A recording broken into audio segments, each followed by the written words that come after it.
Oh, good evening. Welcome into another night of wonderful badminton in Prospect at the LearnCoach New Zealand Badminton League. Andrew Dewhurst with you, and really looking forward to this one. We had a thriller last night. It was bottom of the table beating top of the table, so perhaps there's a lesson there for the OnePure Wolves going into this one tonight against the Tiger Brokers Tigers. Joining me again, as always, Glenn Cox. Glenn, welcome back in. I'm glad we're inside, not outside. The storm that is absolutely bashing the stadium tonight. But last night was fascinating and really highlights just how close this competition is. The Dragons couldn't win a trick, but last night they were so impressive. Yeah, and I think we've discussed it before, and basically who turns up on the night has every chance of winning this. And the first match they played, it was a completely different result and flipped on its head last night. So does that give the Wolves some hope? They're not quite as in a position of desperation as the Dragons were, are they? A few more points, but they need to get something out of this, don't they? Yeah, and there's not that long left, so they need to get on the roll, so they'll be looking to win tonight without a doubt. And last time they played, a lot of close games, could have gone either way and ended out with the last match being the decider. So tonight, once again, could be anyone's game. Well, after that result last night for the Dragons, let's have a look at the points table and see what that's done to the mix. The race for the top two, remember, and the top two will go and play off for the title and the lion's share of the prize money, $15,000 on the line. The Hawks are on 7, the Tigers on 7, the Dragons with that win jump up to 4, which means that temporarily anyway, the Wolves are at the bottom of the table. So if the OnePure Wolves are to get points tonight, every team is in with a shot, aren't they, of making that top two? Yeah, and they'll be well aware of that. So they really need points tonight, basically, to get into that playoff type area. And 2 weeks to go, you'd want to be in amongst it. Let's have a look at the two teams, the lineups tonight, and there aren't any drastic changes at all, really. I think Henry Tam settled on a formula with his Tiger Brokers Tigers. What do you like about this team? Their strength seems to be in singles. Yeah, once again, they've got strong singles players in this one. Henry Tam hasn't changed the lineup at all, so he's confident with how they went last time. So we'll see. They've got to concentrate probably more on getting some matches out of that as doubles and mixed combinations.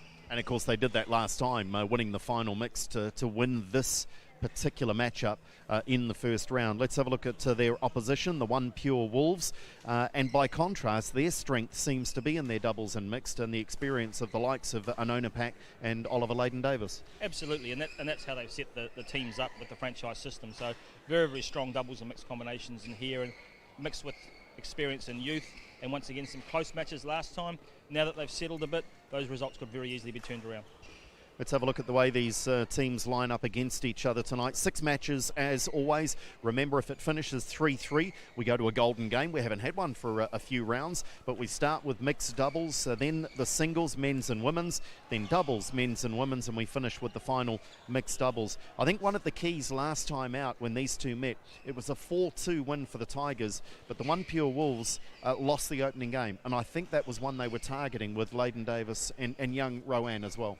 Yeah, and with 2 points in it at the end. So once again, they would have not expected probably to have lost that one, and they'll certainly be gunning for that one tonight to get them off to a good start. In the singles, do Lau and Fu go in as favourites again? Yeah, I think so, and both of them were strong in the first opening round. Fu was close in that second game with Rosario last time, so whether that can be turned around or whether she's settled now with a few matches under her belt will be seen. Well, it's all going to play out over the next couple of hours. You're in for a thriller minute. So the badminton has been simply stunning, and I have no doubt tonight is going to deliver again. I can see the players are ready for our opening mixed doubles clash. So let's get ready to welcome our opening quartet on court here.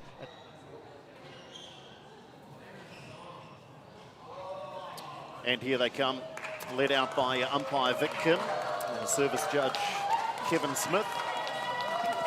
And receiving a warm welcome from teammates as well.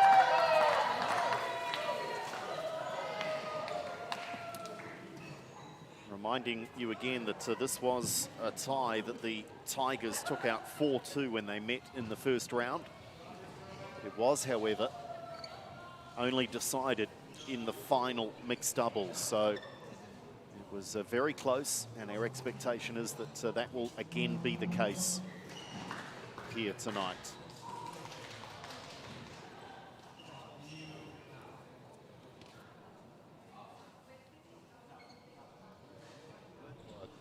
Black. Green. Rohan, this side. Service or end? Service or receive? You serve. Yeah, who serve? Rohan first. Who receive first?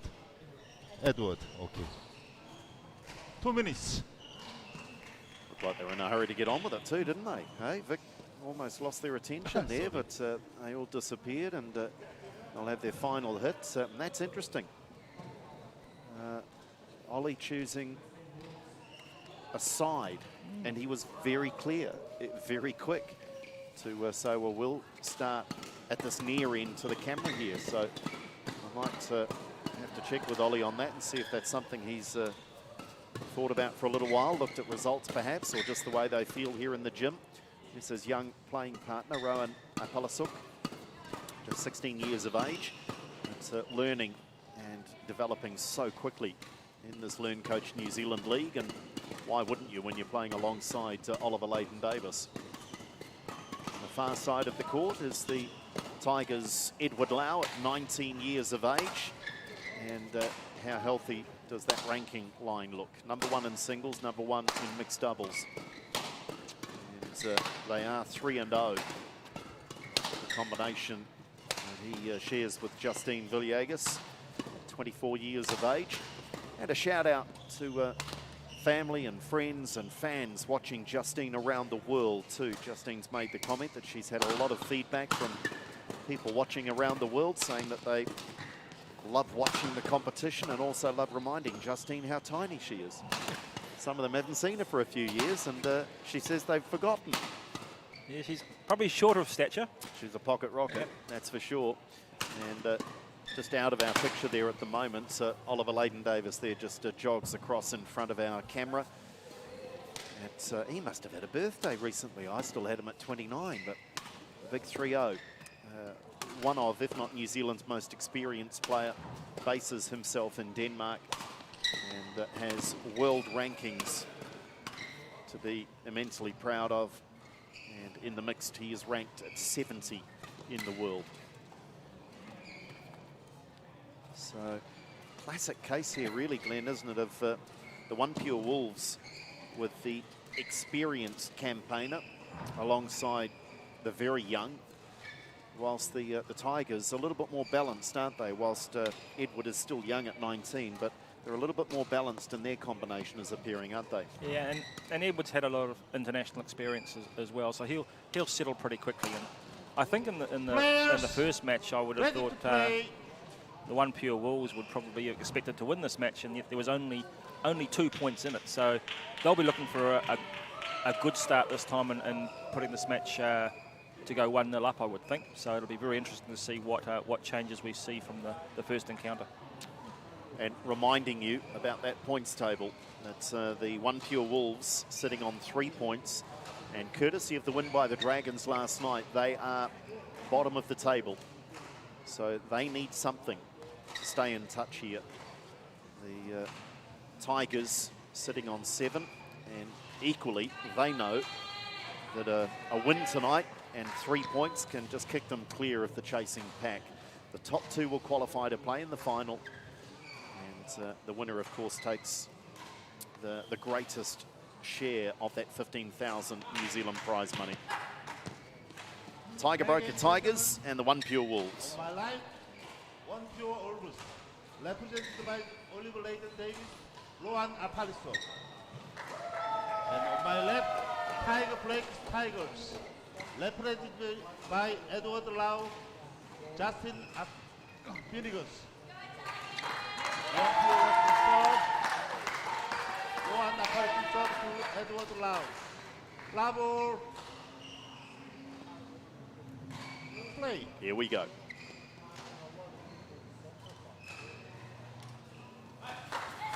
Oh, not the greatest. Starts. Serves over. 1 low.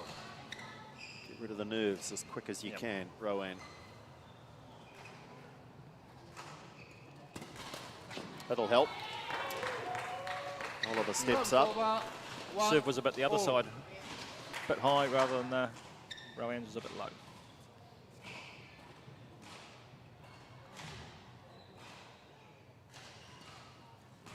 Out. Wow. So 3 That's over. 2, poor 1. serves in a row.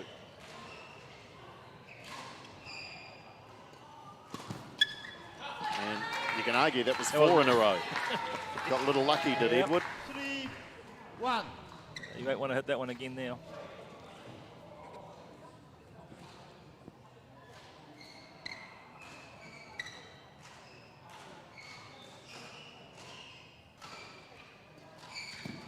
Out.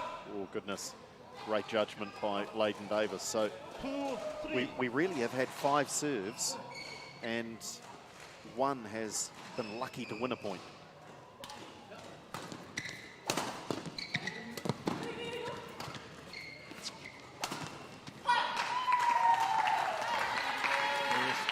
That's over. All still trying to settle at the moment. 2. Nerves and some tension out there. Oh, goodness. So Rowan has 5, really 2. hit too much of that, just needed good contact to win the point. It's gone long. I think Oliver's asking, did it brush Edward as it 5 went to past? out. Definitely out.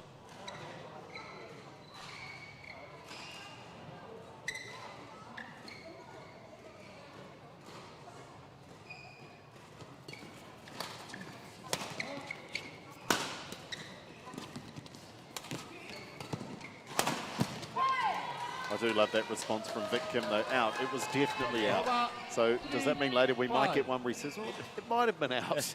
I'm not sure that was the question. I think it was more about whether it had Whether it had brushed Edward. on the way through. Okay. Still really waiting for these 2 combinations to settle into their work here.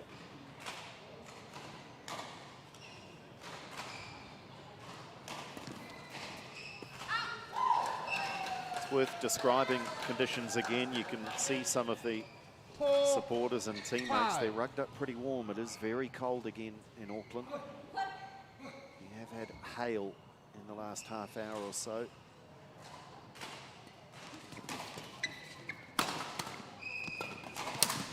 Oh, saw the opportunity and just a little too quick to snatch at that one. 6. Broken a string, I think, has he, Glenn? Yep, that was a definite string gone on that one.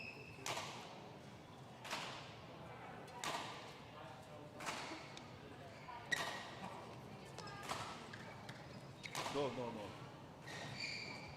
6, 4. Olive, you 4. This has happened a few times with the players needing reminding on who should be where.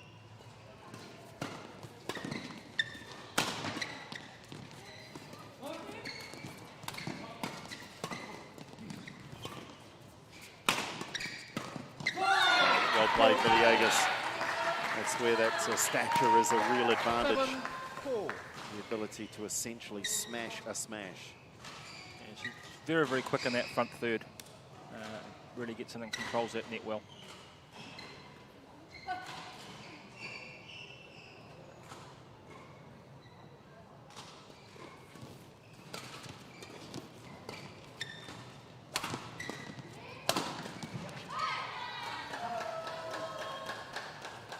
That's over. 5, 7. Lau and Villegas won this clash in Play. round 1. 11-8, 5-11, 11-9. So it was a real battle.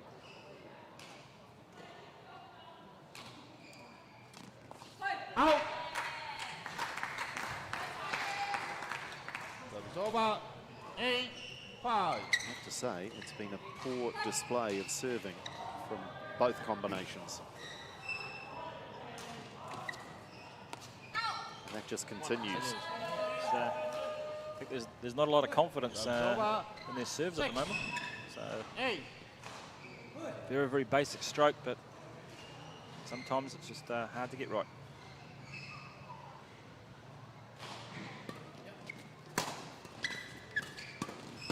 Yeah.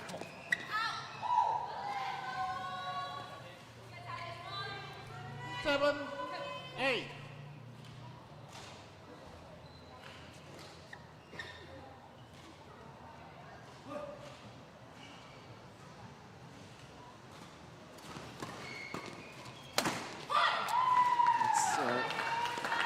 like in the third smash that Leighton Davis has dumped into the net.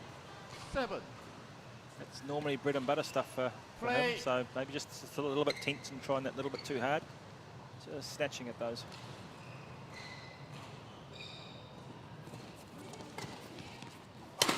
That's better. Service over. 8, 9.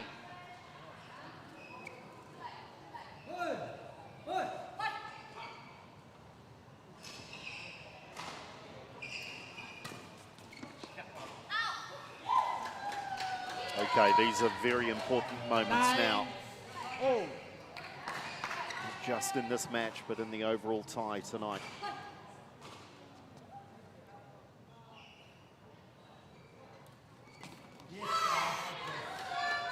You're going to pick a good time to do a good serve. That was the one to do. 10. Yeah, because certainly Lau was pouncing, wasn't he? He was all over that. 16-year-old Apalasuk serving for the game.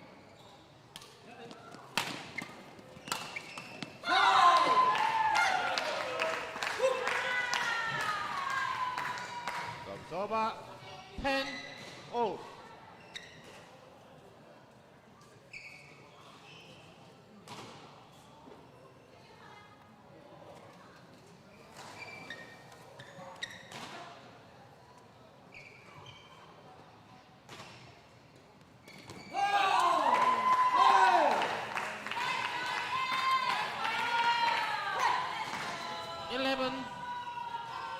Game point now for the Tigers.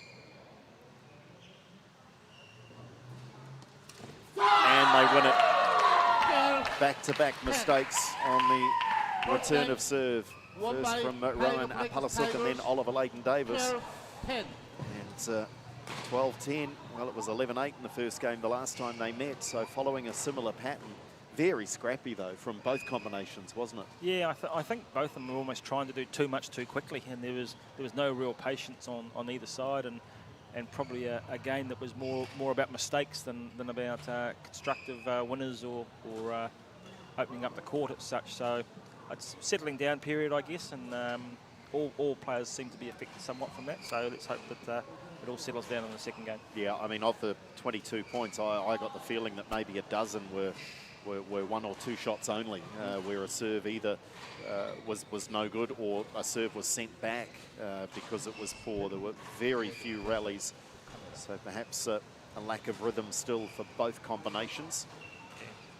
And even at the end of that first game, at 10-all and you put 2 returner serves in the net, it just means you're just trying to do that too much with it rather than get it in play and construct the point.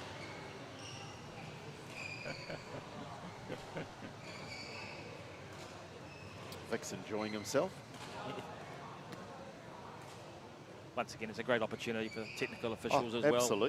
Absolutely. And we essentially had a new crew last night. We've got a few new names tonight as well, so it really is good for everyone. Some of the Badminton New Zealand team as well, the chance to just get back into tournament mode really has been great. Okay, the Wolves. It's early to say, I know, but their backs are getting ever closer to that mythical, metaphorical wall. Level. Play.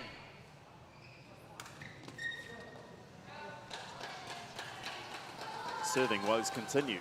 It's over. 1 low.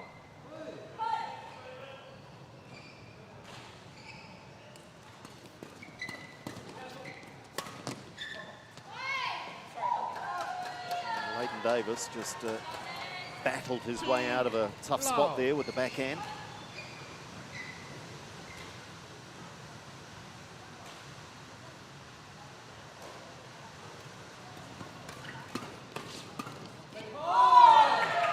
A little confusion there, and that's understandable. Combinations 1, 2. generally relatively inexperienced, but certainly with Leighton Davis and Apalasuk.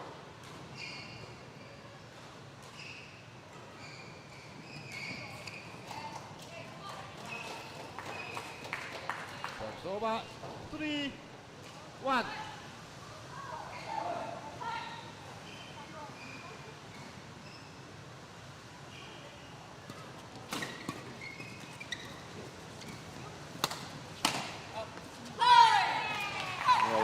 Called outs. I think both he and Villegas were going to struggle to get a racket on it anyway, but went long.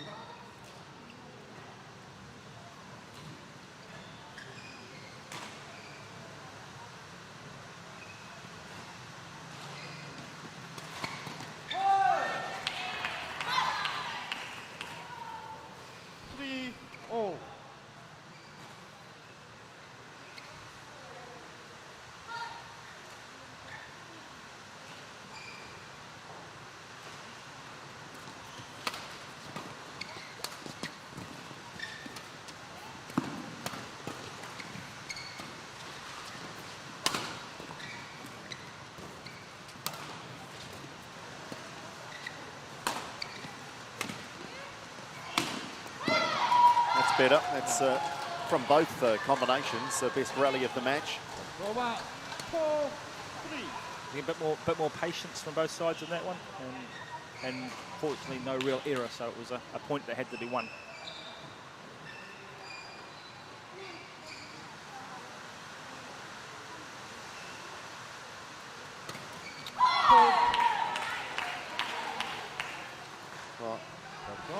The coaches look at the video. I know what's the #1 item that they want to work on.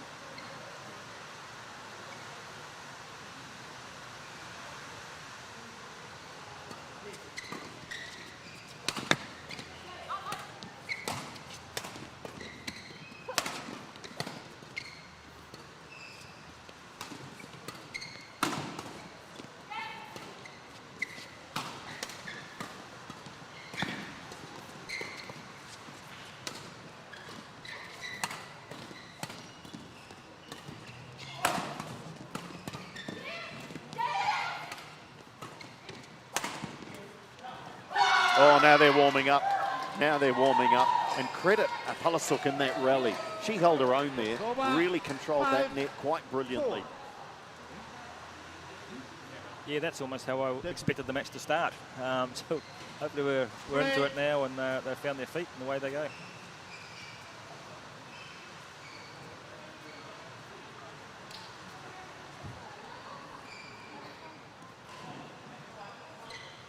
OnePure Wolves coach Fanny Megawati just sitting in the back corner there, just hidden by Oliver Layden-Davis at the moment. There she is.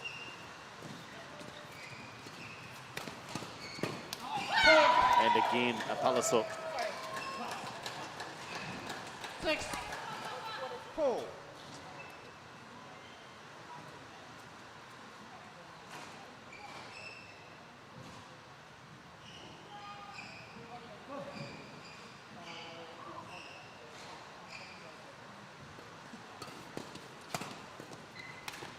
Oh. OnePure Wolves. 4. Need a little luck, and they got some there. Justine's just comically reenacting that.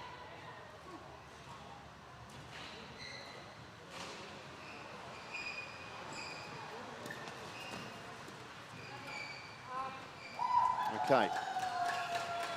Wolves on a bit of a roll here now. 4.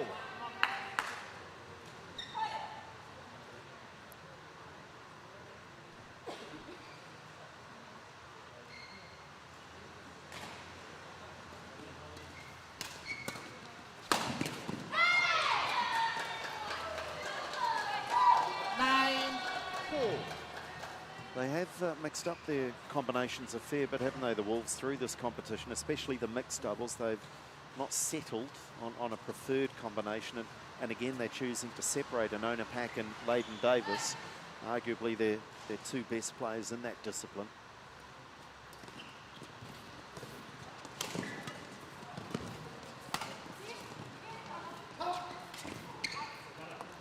Yeah, I guess it can often depend on who they're playing and what the opposition's like, as to where they see the opportunities. And in this format, we have seen a lot of different options.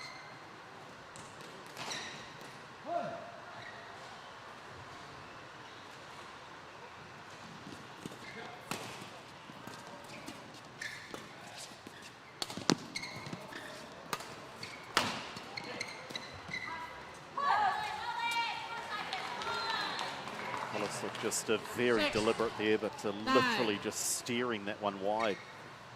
Just needs to give herself a little more margin for error.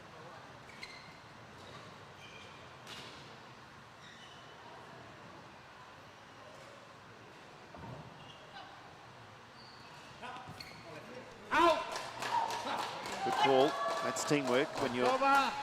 10. the backcourt player and your Point teammate is 6. receiving, you've still got to be in the game. Leighton Davis alerting a Palasuk there. No, it's going to be short.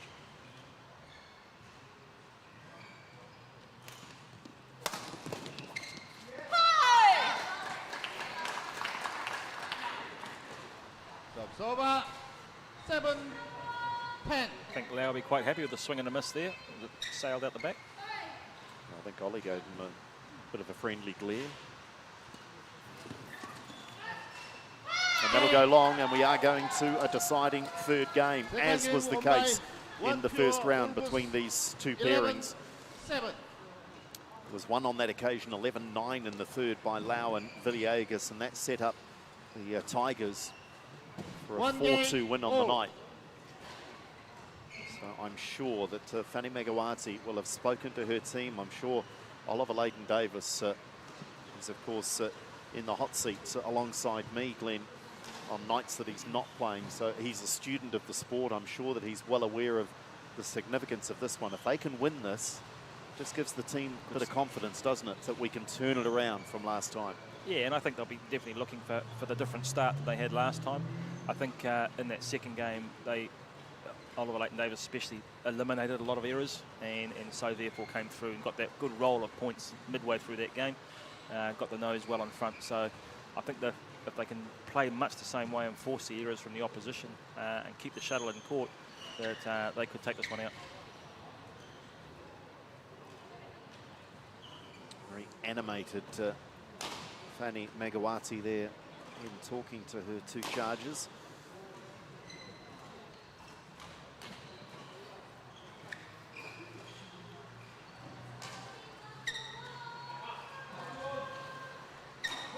No timeouts required as yet, so keep an eye on that. Coaches have one for each match. It's interesting, Justine Villegas has said she loves them. She loves the chance to have a chat, get an update, and if you're losing momentum, you can just halt it. But she enjoys the fact that the coaches have that involvement. Level. Play.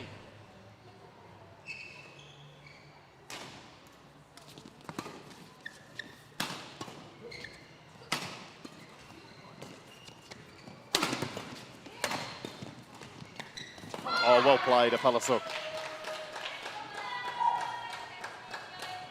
Anticipation there, just stepping in. Leighton Davis was ready as well, but the 16-year-old took control.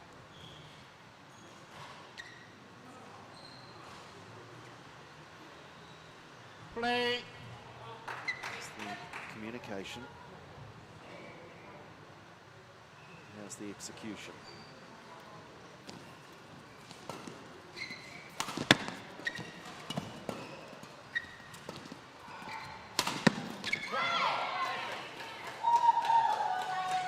That was really good and steep from Low.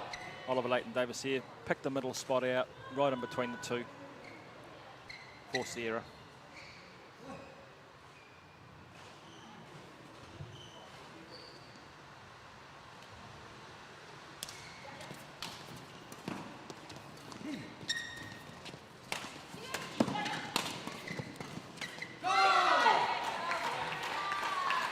That's over. 1, 2. You do sense that Leighton Davis can play that Dylan Sajasa type role. Last night for the Dragons, Sajasa, probably their most experienced player. He just put them on his shoulders, didn't he? Both in the way that he played, but his body language and his energy. He had a great night last night. Played really well.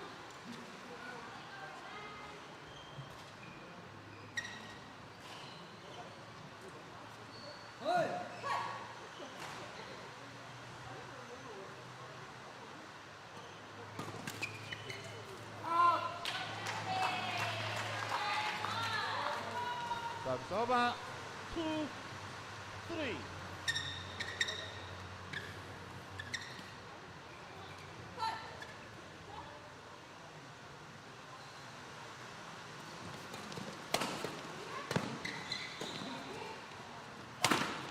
Leighton Davis setting it up beautifully. The shot before just pinned Villegas on the baseline. Yeah, I think she was expecting that to come forward, and he held it really late and then just flicked it back of the court, and she was caught in trouble.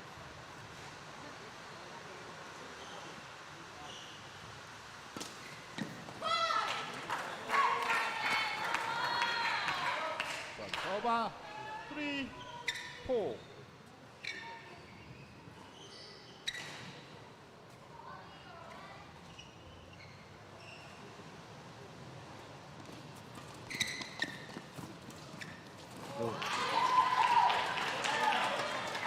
Service over. Yeah, great shot. 5, 3.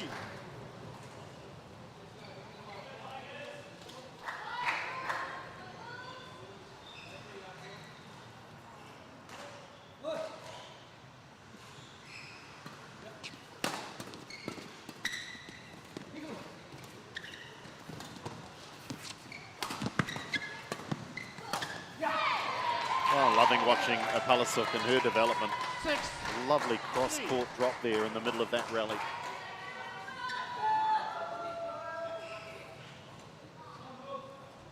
And in the race to 11 in game 3, that's a significant break now at 6-3.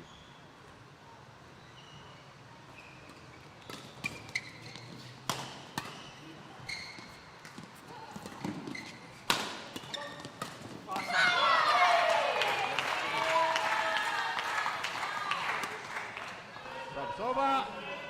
4, 6. All of these players will back up later Play. tonight. Lau will follow this in the men's singles. The others will all back up in doubles matches. Nice touch again from Leighton over. Davis. 7, 4. And the Tigers do call timeout, so Tigers. I didn't quite catch there whether that was actually Henry Tam calling it or Villegas, but certainly Justine was alerting Vic Kim, the umpire, to the call, so Henry Tam just wants a word. And it is that danger time, isn't it, in the race to 11? Yeah, and it's, just trying to stop that momentum. They've got that little gap there that they've really got to pull back before it gets too far out of control and they can't catch. As we've seen, the timeouts have proven so effective on numerous occasions. So let's see if it does the job and just interrupts that momentum a little.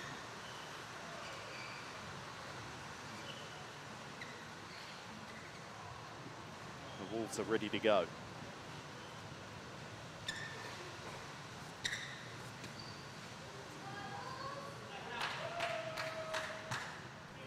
Seven, 4. Play.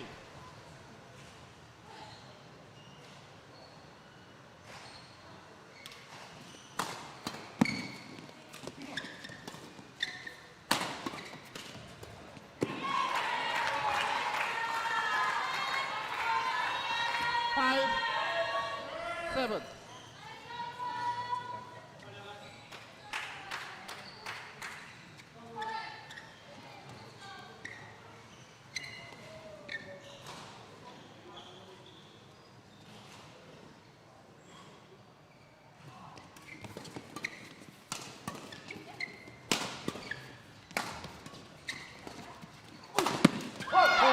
Again, it was a Palasuk shot that completely changed the momentum. Over. 8, 5. Really clever. She took the pace off the shuttle and dragged Lau forward to lift. And of course, Ollie from there is always going to have a good crack at finishing that one off.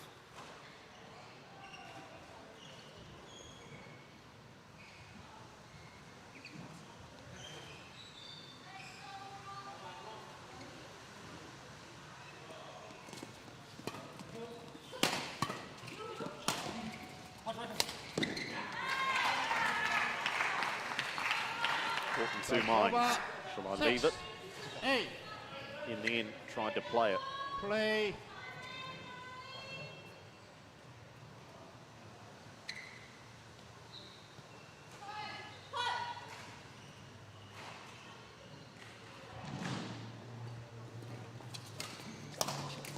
Two. Service over. 9-6.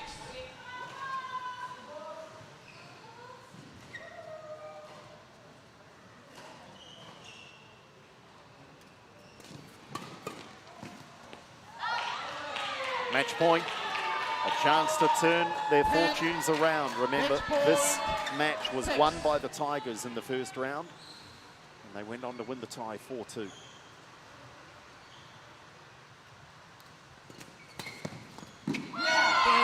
Won't be the case tonight because the OnePure Wolves open their accounts. Oliver Leighton-Davis and a very impressive Rowan Apalasuk. They take it out. It's almost a complete reversal of that first round match. They win it in the third, 11-6. And just really starting to gel as a combination. That is the first loss for Lau and Villegas in the LearnCoach New Zealand League. And it puts Leighton-Davis and Apalasuk now at 2-1. So they are really improving as a combination, with Apalasuk certainly contributing big time to that win. Oh, without a doubt. Apalasuk really held her own and is just going from strength to strength the more she plays in this sort of competition and gets this this level of play. So she's outstanding out there tonight and really held it all together. And I think largely it took a little while to get going, that match. The first game was quite scrappy, but as we got into the match, Oliver Leighton-Davis and Apalasuk really started to take control and dominate, hit down, and came away in the second game, third game reasonably comfortably at 11-7, 11-6. Thanks, Glenn. Well done, guys. You guys are really gelling. That's 2-1 now in the league. And Ollie, I've got to say the maturity and the improvement in your 16-year-old partner. Wow, she was dominant in the front court out there tonight. Yeah, she certainly was, especially the second and third game. Played really well and made my life pretty easy at the back of the court too. So also think, you know, if you can play each other better, play to your strengths, then we're going really well as a pair. And yeah, certainly did that tonight. So really, really happy. Are you feeling that the combination's coming together, improving with every game? Yeah, it's definitely better than the first time we played them. More confidence on court and more communication between us two. So yeah. I've got to ask you, at the coin toss, you were very clear you wanted a particular side. Was that a plan? Had you thought about that? No, I just thought Edward preferred that side, so I thought I'd flip that around and see what happened. It seemed to work. So. Yeah, absolutely. And of course, you're a student of the game. You'll know that reverses the result from the first round. They went on to win 4-2. Is that a good omen tonight for the Wolves? Oh, certainly better than last time. Yeah, I think we went 3-love behind last time, so that's definitely not happening tonight. So, yeah, good for us to get 1-0 in front, and then hopefully we can see if we can reverse the whole result from last week too. Good stuff. Well done, guys. So the OnePure Wolves are underway with a win. Oliver Leighton-Davis and Rowan Apalasuk with a win in 3, but a long way to go in this one. These ties have been very, very close, and we expect the same tonight. Coming up next, it is the men's singles.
The LearnCoach New Zealand Badminton League, and I think we might be battling the weather conditions on the outside of the stadium. It is rather noisy when that rain and hail is thundering down on the roof here at the Waitakere Badminton Centre. But it's a very good start for the OnePure Wolves. Oliver Leighton-Davis and Roanne Apalasuk with a win, reversing the result in that same mixed match the first time these two teams played.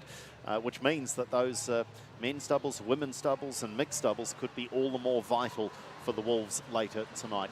It is singles, though, that is our focus next. Let's welcome our men's singles onto our show court here at Waitakere.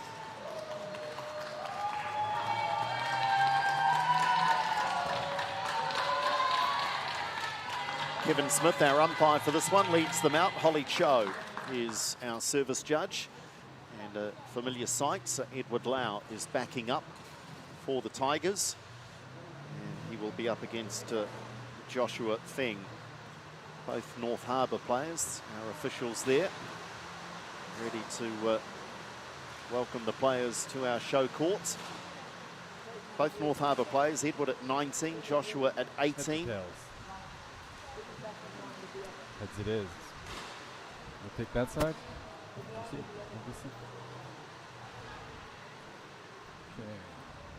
So they will switch sides, and there's confirmation that Edward Lau likes this side. Yeah. Oliver Leighton-Davis, 10 out of 10 for alertness there and picking that up. That, fascinating. If you missed the interview with Oliver and Roanne post-match, I did ask him in the previous match, the coin toss, he chose a side, and I said, why? Do you prefer that side? He said, no, but Edward does. So, and fair play. Get under the skin of the opponent. Yep. Take something they want away from them. There's Edward. It's 19, just ducking out of our shot at the moment.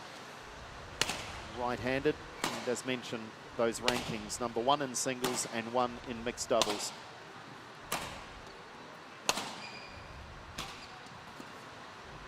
Here he is, Tiger Brokers Tigers. This will, unless there's a golden game that he's called into, this will end his competition tonight, playing in the opening 2 matches, get them done and dusted. But Joshua Feng, he will return for the final mix game later this evening. Just 18 years of age. He does describe himself, Glenn, as a single specialist. Do you know a little bit about Josh? He does tend to focus on singles even at this early age. Yeah, that's certainly where he's concentrated his training and his tournament play probably in the last 12 to 18 months. And he'll be out to prove a little bit more than what he did last time. He struggled to get into the match with Edward last time, so he'll be looking 20 to seconds. do that in this one, I'm sure. Edward with a 2-1 record, 2 wins, 1 loss. Josh is 0-3, so even more motivation for him to get on the board. Ready?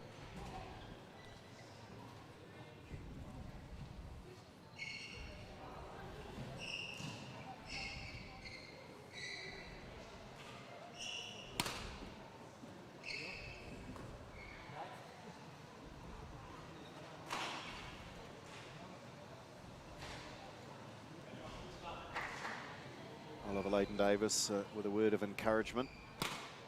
He's already offered plenty of encouragement with that first up win for the OnePure Okay, Wolves. welcome everyone. On my right, from the Tiger Brokers Tigers, Edward Lau. On my left, from OnePure Wolves, Joshua Feng. Edward to serve. Let's play.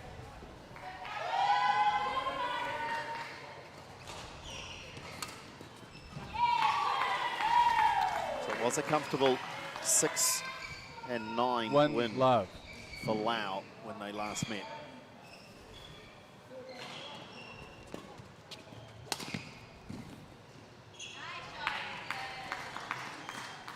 Two love.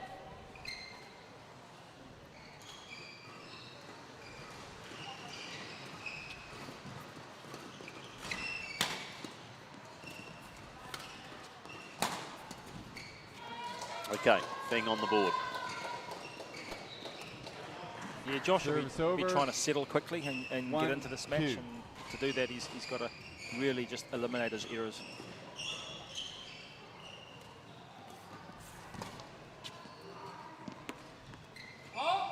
Of course, took a little while. So Lau got the call he wanted. Service over. 3-1. Oh,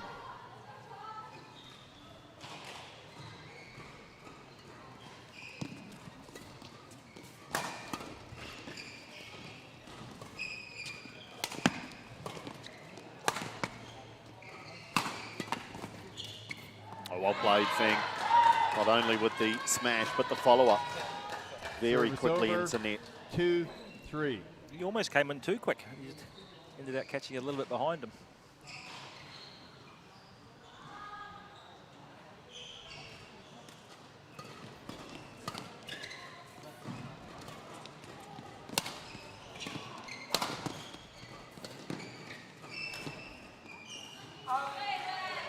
No timing on that attempted drop.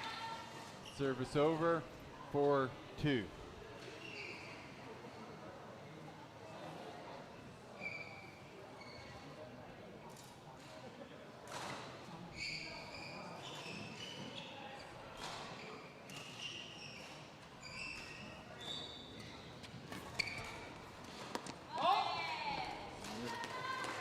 Couple of errors just gives him that buffer really quickly. 5-2. Josh has really got to try and stay in touch here.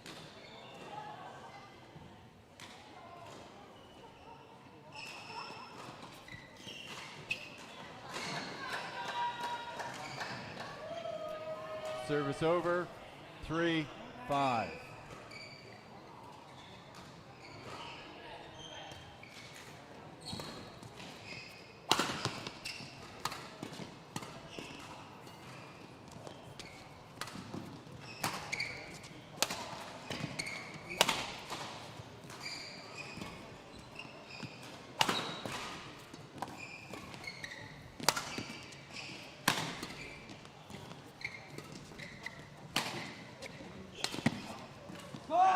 Well, that'll get the blood flowing for both players, warming to their work.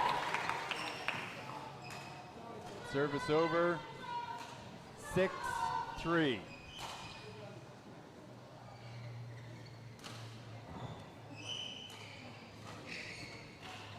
Lau just looking to Henry Tam for some advice on the run.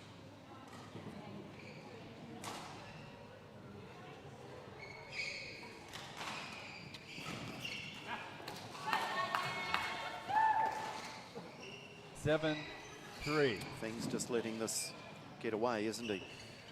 And a really silly error there, trying to be a little bit deceptive. Just has to go over the net.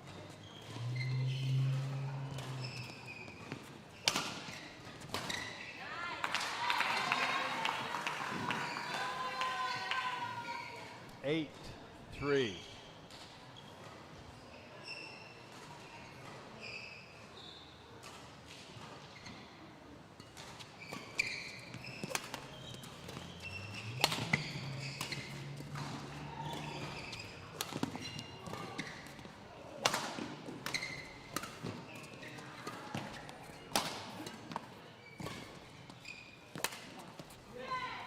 That time it was Lau trying to be a bit fancy.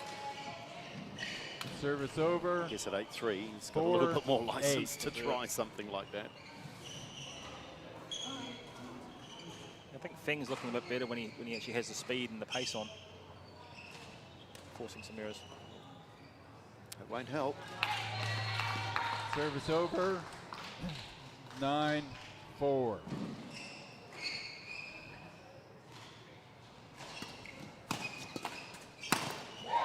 Risk and reward. If you don't lift that flick serve high enough, quickly Service enough, over. you'll get punished. 5-9.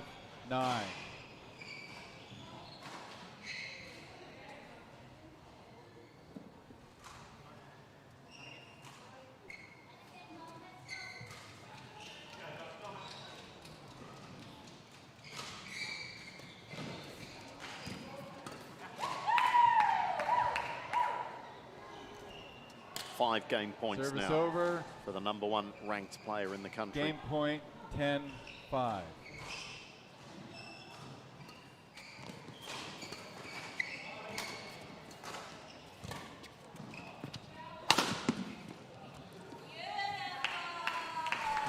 have just ducked out of Game that on one. purpose, Feng, but it's Won by dropped in, Tiger and that's Wolf. pretty comfortable. Tiger broke 11-5 in the first. It's even more comfortable than 11-5. the first round match where he won the first 11-6. And Feng just struggling for answers at the moment. Yeah, and once again, in the scoring system we've got, if you're going to make 3 or 4 soft, unforced errors, then you really can't apply any pressure to the other player at all, and it gives them quite a comfortable buffer just to really just go through the motions and carry it out. And I think Feng really has to eliminate those mistakes to keep in touch with Lau and put some pressure on him. Lau, as we mentioned, nice and warm coming into it on the back of playing in that opening mixed. Hasn't always favoured a player that's done that, but on a night like tonight, temperature threatening single digits, I reckon, probably a good idea. Get warm, stay warm, play your games. And Edward Lau looking very much like he will go 1-1 in those opening 2 games. Yeah, we saw it in that first mix too. It was cooler, and it took that first game for players to get underway, and Josh will be looking to be warm now. Edward would be warm as a result of that first match, so really he's got to kick into gear now.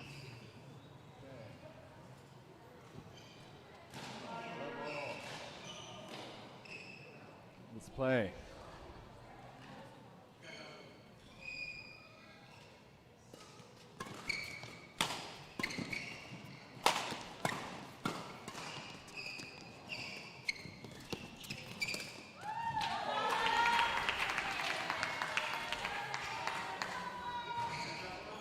One love.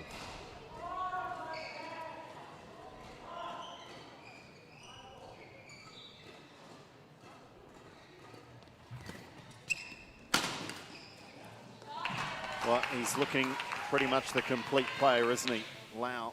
2 love.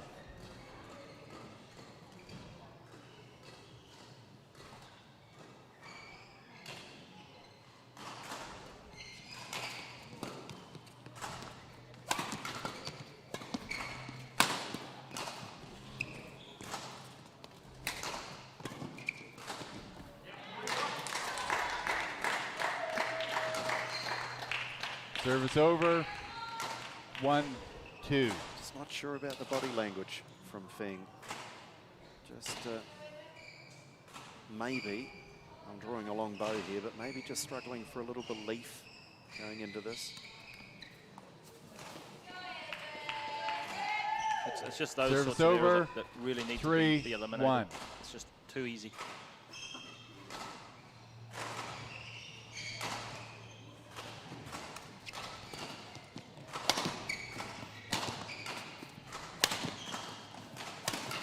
That'll help him.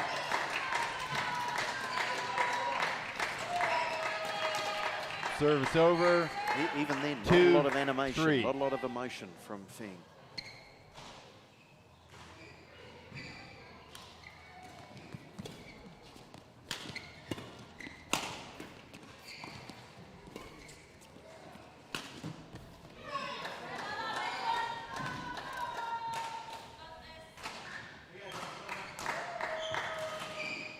Three all.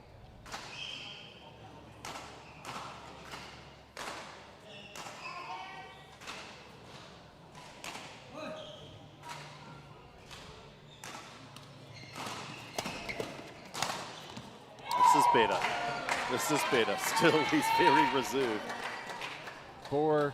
They're doing some damage to the shuttles. And Feng would be more a reserve player than what Lau is, so that's how he composes himself. His style, yep.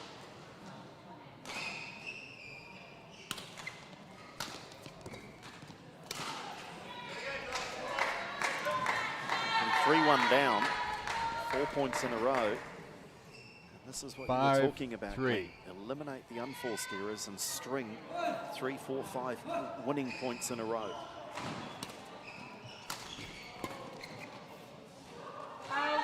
Comes to an end, but he's built some pressure and said to Service Lau, over. you're in a contest. 4-5. It's getting that belief.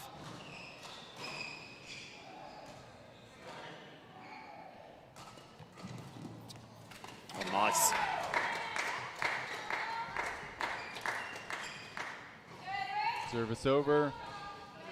6-4.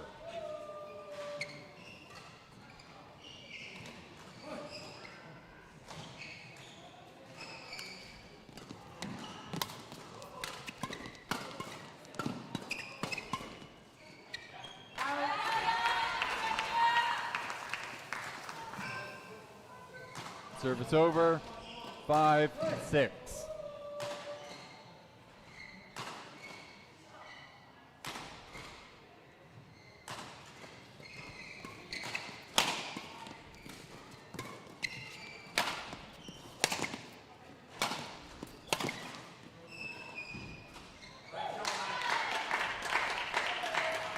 Perfect in the corner.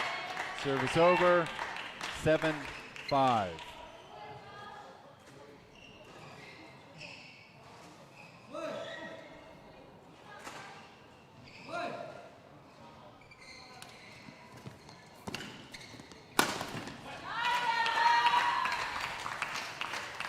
Service over. 6-7.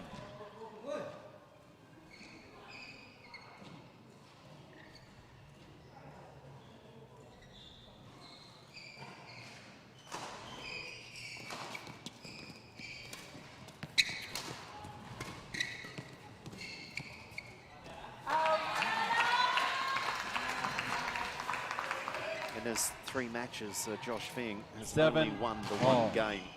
Timeout. And that was in a 3-game defeat to Ryan Tong last time out. So to win this one and get on level terms would mean a Timeout. lot. OnePure Wolves.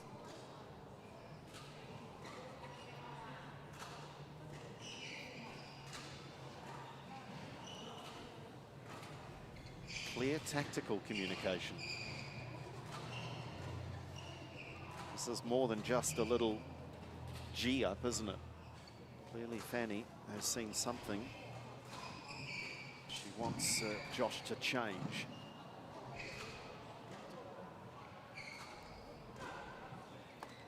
Fanny, of course, a superstar in her own right. Indonesia, I think a singles expert during her playing days. 7-all. Let's play. New Zealand blessed with so many great coaches on the back of great playing careers from all around the world. Oh, that was an opportunity and he knows it, Feng. 8-7.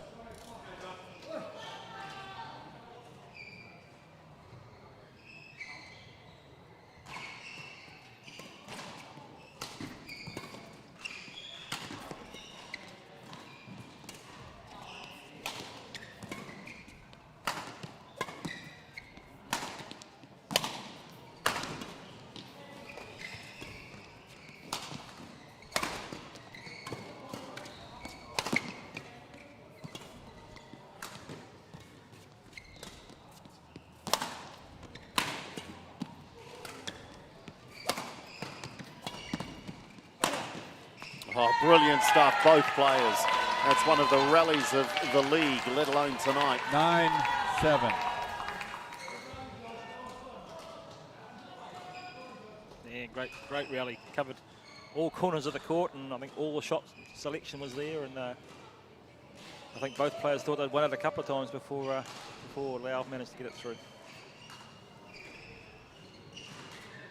Certainly being made to work very hard for this one, Lau.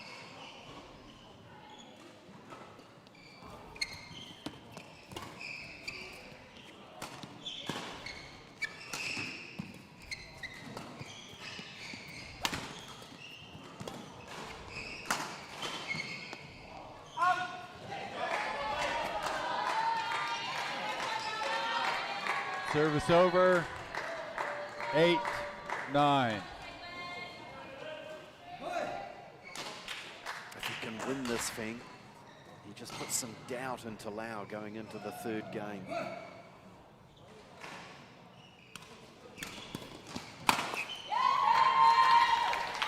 Match points now, though, for the Tigers. Service over. Match point. 10-8.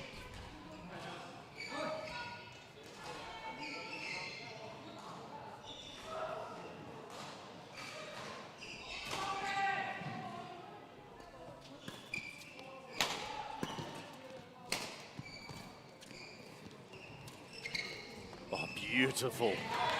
What a time to play a shot like that. Service over. He got there nice and early, 9, even 10. so. I'm not sure how many people would have had a go at that one. That's brave.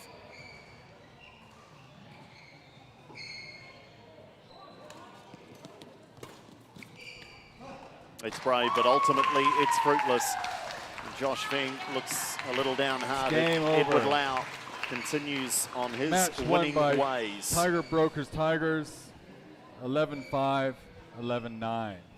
He was a winner when they first met in round 1, and he wins again. Very similar scoreline. There's just 1 point difference this time round. And Feng got himself into that second game, but ultimately felt like Lau was always in control, always had that little extra win required. Yeah, I think Feng struggled in that first game to get going, and I think Lau may have had the advantage of being warmer coming off that mixed doubles, and I think Feng got into his work a lot better in that second game, and we saw that it was a lot closer and some longer, better rallies with the basic errors that we saw in that first game. So I think he'll be reasonably pleased with that second game, and certainly he's in touch. But you've got to eliminate those simple mistakes if you want to come out on the right side of the result. Thanks, Glenn. Well done. That maybe looked a little tougher than the scoreline suggested. Josh gave you good battle in that second game especially, didn't he? Yeah, he always gives me good battles, and since we trained a lot, he knows my weaknesses and everything. Yeah. So given that you know each other pretty well, do you try to change anything, or did you just play your game and back yourself? It's hard to change your game, like my game, so I just back myself and then try to find out his weakness and go from there. Is it pretty good to get both your games done? Early? I mean, you might have a golden game later, you never know, but is it pretty good to get warm, get into it, and then play both games? Yeah, it's good to play first 2 games on this kind of night because it's quite cold, so I just wanted to get over and done with.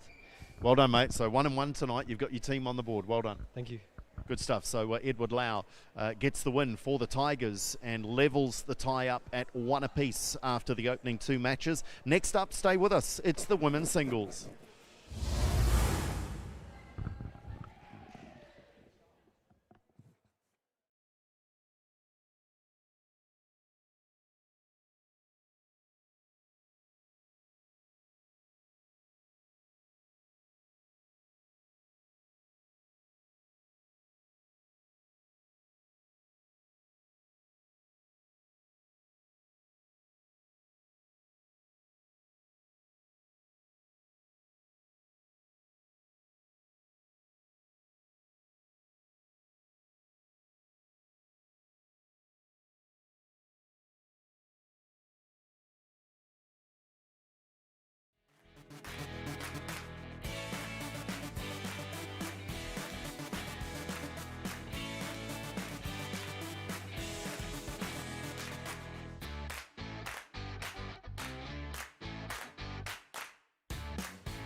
The LearnCoach New Zealand Badminton League, and our tie tonight is it's very, very interesting. It's poised at 1 apiece, the Tiger Broker Tigers and the OnePure Wolves. The Wolves getting that win in the opening mixed doubles, but Edward Lau responding for his Tigers with a win in the men's singles. Our women's singles is then followed by doubles, men's and women's, and then we wrap it up with that final mixed match between Dakman Vong and Janice Jiang, and Josh Feng, who returns, and he'll be alongside the vastly experienced Anona Pak. But let's welcome our women's singles onto our show courts.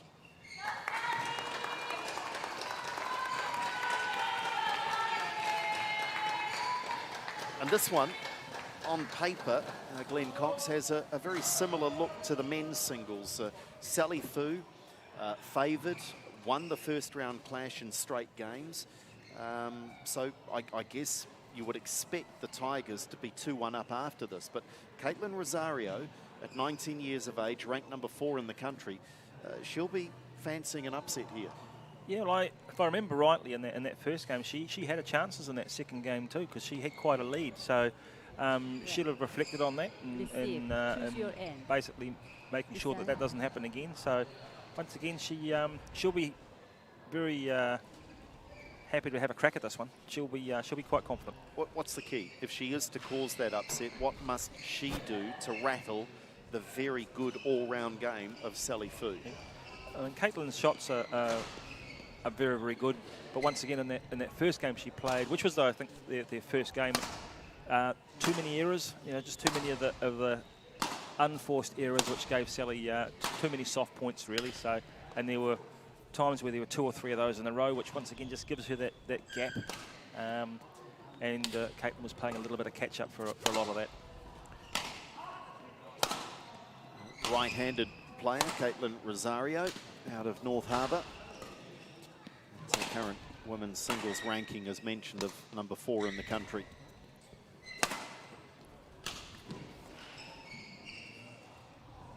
Her opposition, Sally Fu, is unbeaten, 3-0 so far in the competition, ranked at number 2, and also ranked at number 1 in women's doubles. The mixed tends to be less of a focus for Sally, but right now her only focus is on the singles match.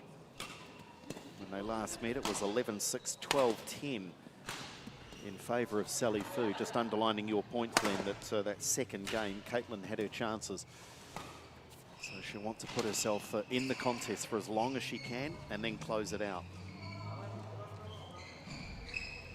Yeah, and if you can get that second game or that first game and get the confidence up, then the whole mechanics of the game can change, and suddenly you're in the hunt and the pressure goes on, and it's a short scoring system. So once again, it can be a very, very different scenario than what maybe they were used to if they're playing the conventional 3-21. Sally's won all 3 matches, as mentioned, in the league so far, but as well as that 6-10 win over Rosario, she's pushed to 3 by Trillo and Lee in her other matches. So she's not had a cakewalk. She's not had an easy, clear-cut win. She's been in a battle almost every time she stepped on the floor.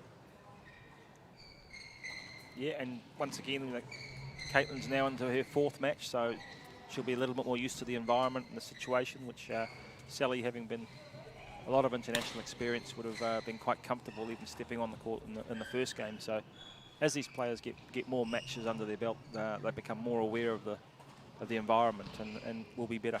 And this is her go, Rosario. This is her go, single. She doesn't play doubles, doesn't play mix. So this is where her attention is fully focused. And she'll be all the more determined to contribute to the OnePure Wolves. Reminding you, currently on the bottom of the LearnCoach New Zealand Badminton League. But, if they can pick up any points at all tonight, they will at least draw level with the Dragons.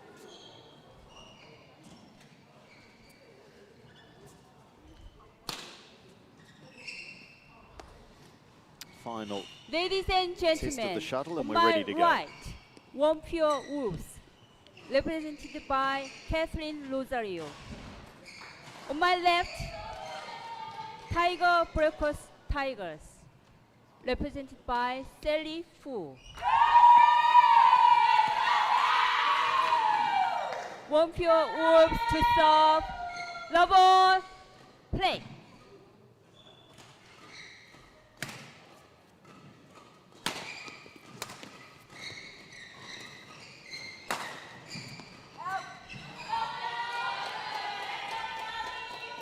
One, love.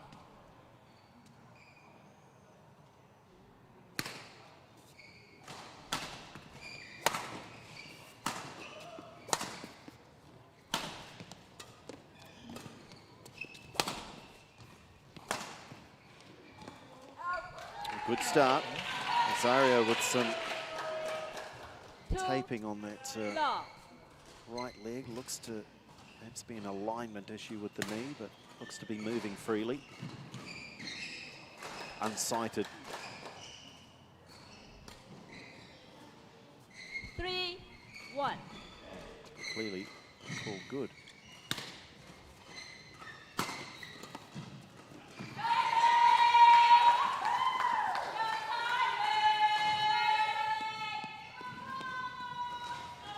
Subs over 1-3.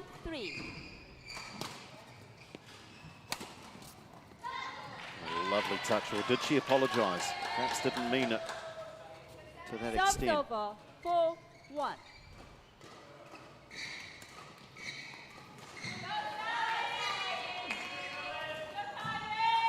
Subs over. Despite that serve, it's a good start here for Rosario. Oh.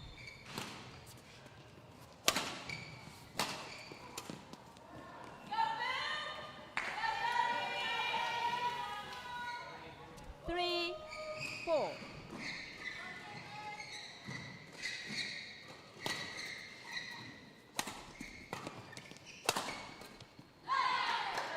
Sally Fu not settled so far. No. Subs over. Few 5, errors from both players at the moment, 3. keeping each other in it. No flow yet.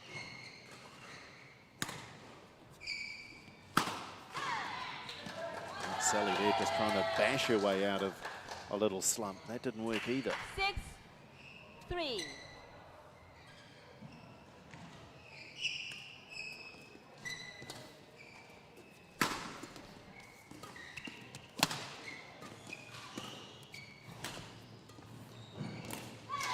Oh, liking what I'm seeing here. Rosario really controlling that mid-court. 7-3.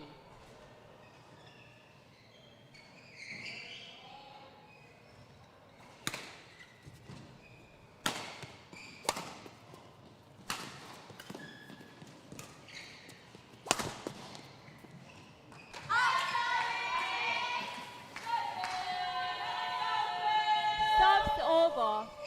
4-7.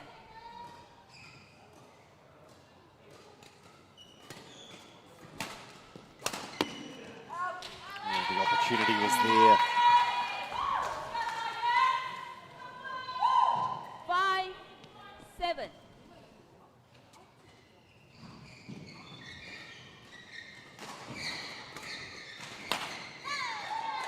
Showing real deception on the return of serve here at times, threatening Subs to over. play the drop 8, and then just playing with a bit of 5. power at the last moment.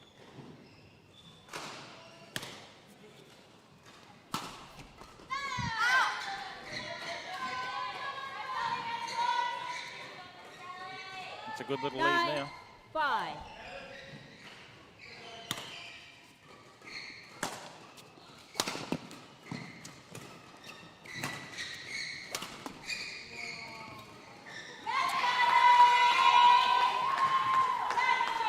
Subs over. 6-9.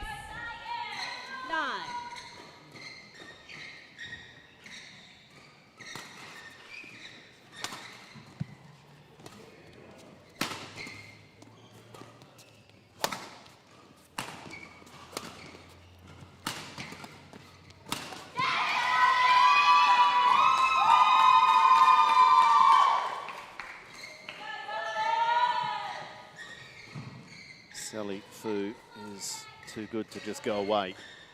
And she's staying in this next point critical. 7-9.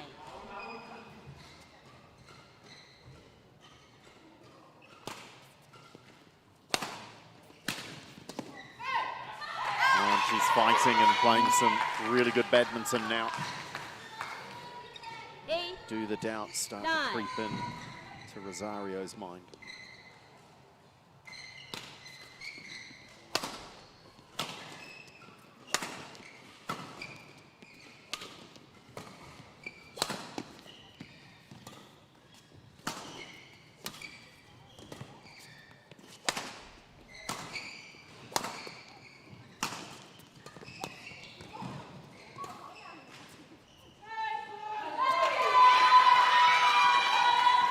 She led 7-3, she led 8-5, Caitlin Rosario, and time out at 9 all. Well, they get one per match, and Fanny Megawati has called time here very late in the first game. Yeah, I think that's all trying to break that momentum again that the players talk about with these timeouts, and Fu's on quite a solid run of points there, and I think they're trying to break that and stop it. I mentioned that Sally Fu's been in some real battles. But by contrast, Rosario, not only has she not won a match, she hasn't won a game. So the ability to close out a game, does it start to become a mental issue for her, that she starts to have some doubts? She really needs to get over the line and put any of those doubts to bed, doesn't she? Yeah, and it's about the experience and bits and pieces and learning how to win. 9 all. Fu with the momentum. Not yet with the lead, though. That was halfway down the net. 10 game points. 9.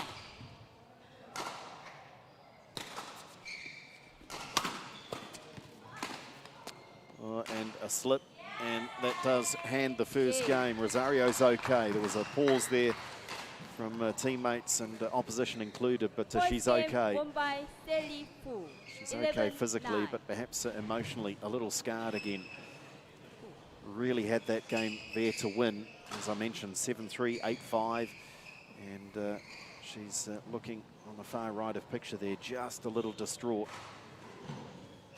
Yeah. Sally Fu, cool, calm, collected, and by contrast, she just fought her way out of a tough situation. Yeah, as you say, it's about keeping that concentration and that momentum, and you know, if you're up 7-4 in bits and pieces, you can get back if you don't keep your foot on the accelerator, so to speak. And she just buttoned off a little bit, and all of a sudden 2 or 3 points, and it changed the whole game around. One player gains momentum, one player loses it, and then it's very, very hard to switch that if you're not dominating. And she was playing really well at the beginning of that first game, and just Sally came into it in the second stages, and she wasn't able to counter that.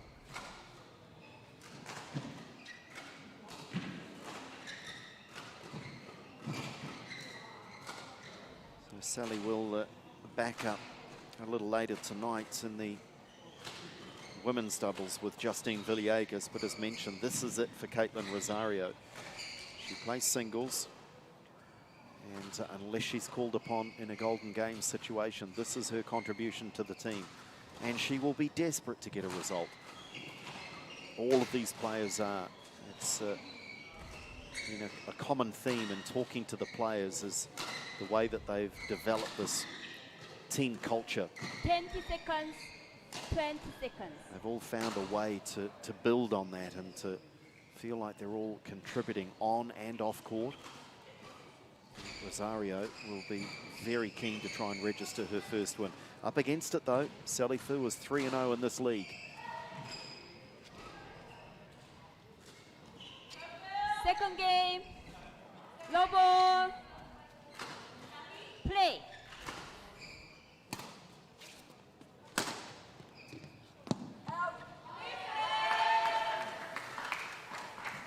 One love.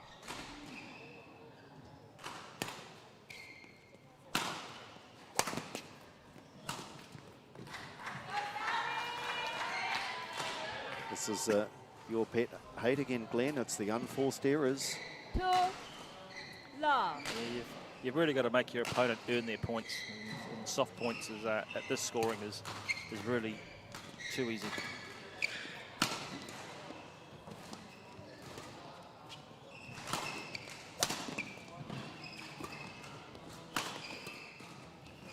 And now it's Sally Fu controlling the midcourt and starting to boss the match. 3, love.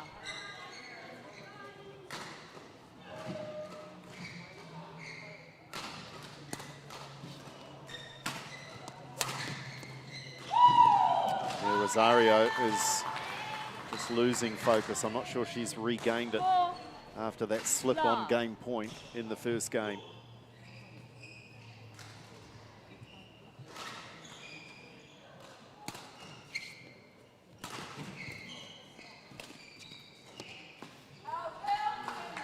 Very quickly slipping away from Rosario. 5, love. Play. And you get yourself in that rut, and you really got to go back to the basics. You got to keep the shuttle in, keep it accurate.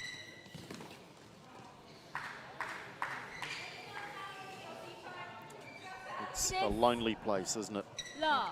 Badminton court, all the more so in singles if things are not going your way.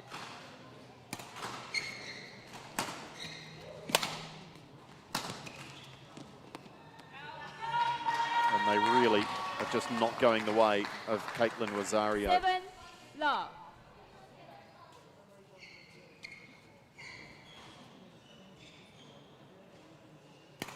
Sally's enjoying herself.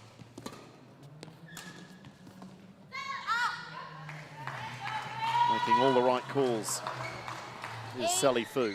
Love.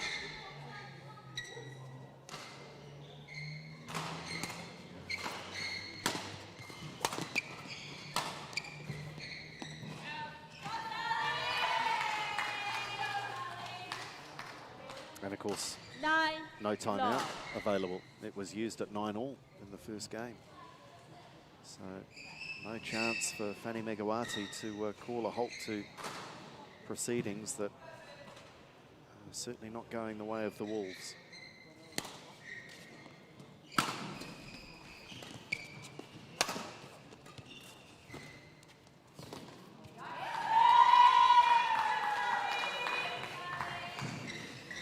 Match points, Match point. and you just can't have any more than that.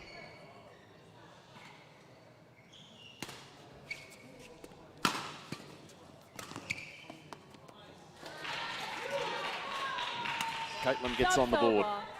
1, 10.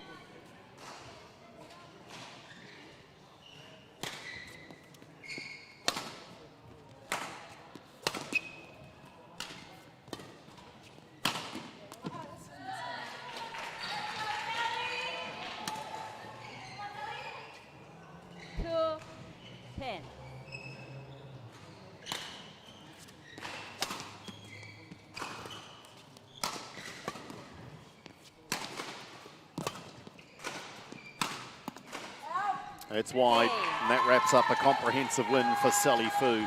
Straight games, 11-9, 11-2. Caitlin Rosario just out of sorts, really, having led by 3 and 4 points at times in that first game. Sally Fu just flexing her muscles and showing off all of her weapons in that second game. And they lost the first one, but they now lead in the tie 2-1. But Sally Fu really impressive. Yeah, I think you can conceivably say that that was really a game of two halves. That first part of that first game, Rosario was very strong and no errors and really forcing it and got to that good lead. And then as Sally Fu got into the match and cut her errors out and came back, and I think probably that second game is a reflection of Rosario losing that big lead and not having the confidence going forward. Thanks, Glenn. I don't know, Sally, have you got a dinner date or something happening? Well done. That was in the second game. You just ran away with it. Thank you. Yeah, I think I was a lot more confident in the second game and made less errors, and then she made a couple more errors, and I was just a bit lucky towards the end as well. And it just highlighted, and you feel for Caitlin, because in these short scoring games, the moment you're out of it and not in the game mentally, it's often too late to get it back, isn't it? Yeah, definitely. Like, you have to get a good start, and then just keep going from there. Otherwise, if you get a bit slow at the start, then you start losing points. Yeah. Now, I've read that you like timeouts. that you enjoy the tell me why, because not all players like them. What do you enjoy about the chance to have a timeout and a chat with the coach? I just feel like I get tired on court quite a bit, so the timeout gives me a longer break, so I can just get back into it, longer break, and it's a benefit. So you're not actually listening to the coach, you're just having a breather. No, I definitely am listening to the coach, but a breather is a benefit as well. Yeah. Good stuff. Well done. Really impressive performance. Well done. Sally Fu with the win that puts the Tiger Brokers Tigers in the lead in the tie, but do not go away. Men's doubles is up next, and the first time these two pairings clashed in round one, it was 11-9 in the third.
Well, we've just seen a masterclass. It was almost a bit of a lesson.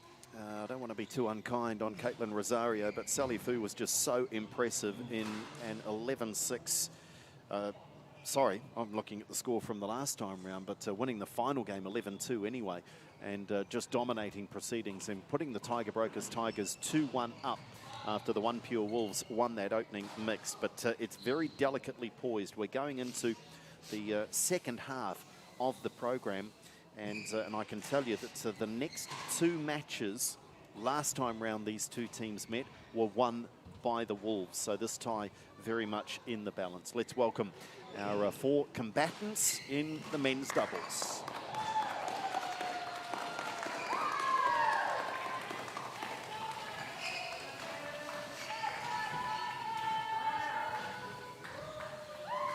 Oliver Layden-Davis and Evan Wong took this one out 11-9 in the third last time these two combinations met.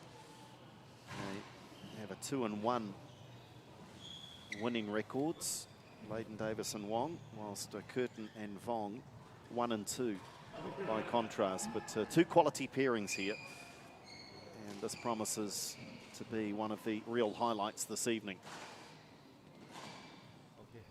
Yeah, I think in that last match, I think there was only ever 2 points in any one of the games. Maybe 3 and 1, but it was all very, very close. So once again on the day, who's turned up to play, we'll find out shortly. Yeah, it was 9, 8 and 9. Who receive? Who receive first? Document? Okay. 2 minutes.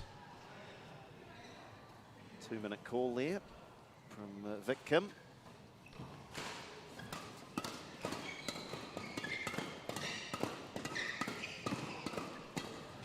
Evan Wong at 19, loving every opportunity to play alongside Leighton Davis, and contributing pretty impressively as well to their cause. And, just looking through the matches tonight, this is his only appearance, isn't it, Glenn? So he'll be very keen to make an impression. Dakman Vong at 20 years of age. Out of the Auckland Association, currently ranked at number 3 in men's doubles. And he will partner the experienced Jonathan Curtin, left-handed as you see, and ranked at number 4 in the country in men's doubles, and has played in a lot of big matches, brings a degree of experience both in terms of years but also matches played and tournaments played. And Oliver Leighton Davis, who we see again tonight, having already played in that winning mixed match to get the tie underway. This really is a mouth-watering prospect, isn't it, Glenn? This one, it really is in the balance and could well decide the destiny of this tie tonight. Yeah, well, I think, yeah, as you say, the game is going to be a close one, and how it sets up the tie after that could be really intriguing. I mean, do we go to 2-all? Do we go to 3-1? And what pressure does that put on the next game? So it's all like a chessboard at the moment, as to see how all these pieces fall. And just need to highlight, and listen, folks, we jump around and we look at the other matches to come and what have you, because it is a team event. We do stress that. And when you consider that in the women's doubles that will follow, Palasuk and Pak won the clash against Fu and Villegas 11-3, 12-10. So, you know, they would be favourites. Players, yep, ready to play. I know you don't play any sport on paper. You've got to get out there on the turf, on the courts, in a match environment. You've got to get the job done. But if they were to suggest maybe that is a banker, then this becomes all the more critical. Yeah, that's without a doubt. So a lot will hinge on this match.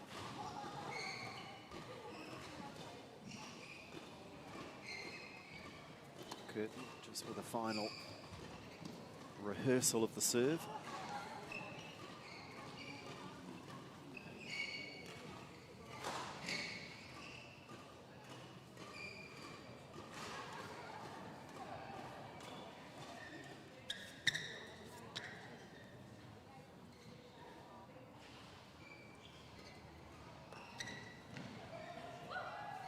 Every one of their matches, Leighton Davis and Wong, has gone to 3 games. Ladies and gentlemen, they're used to rolling their sleeves on my up. life, OnePure Wolves, represented by Oliver Leighton Davis, Ivan Wong. And on my left, Tiger Breakers Tigers, represented by Jonathan Curtis, Darkman Bong. OnePure Wolves, Oliver Leighton Davis, 2 serve the Darkman Bong. Level, play. It's the best possible start for Vong. Roll the first one. Number 1, love.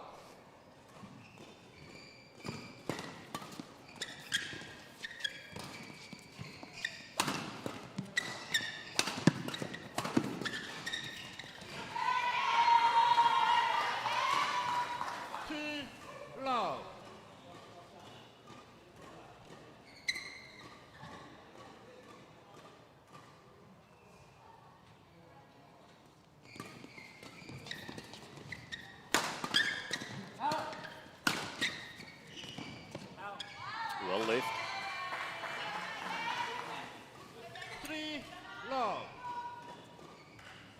Sequence of fast rallies to get us underway.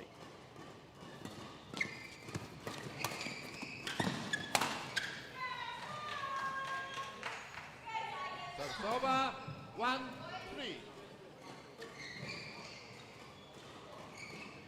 It's a battle of the mid and front court at the moment.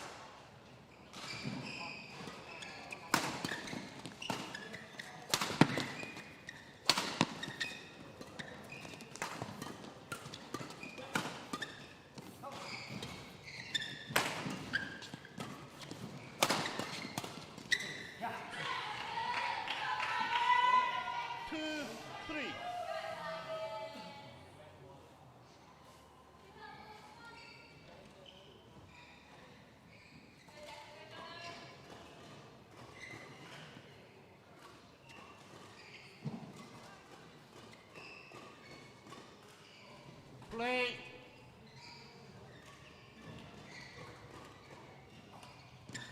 Out. Service over, 4-2.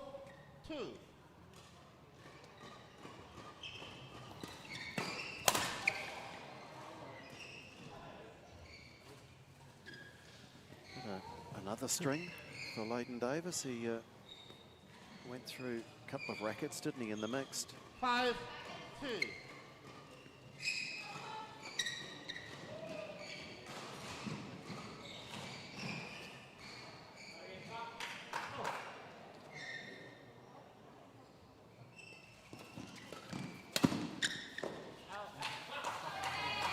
Curtin and Vong just 6-2. exerting a little control here midway through this first game. 4. Service over, 3-6.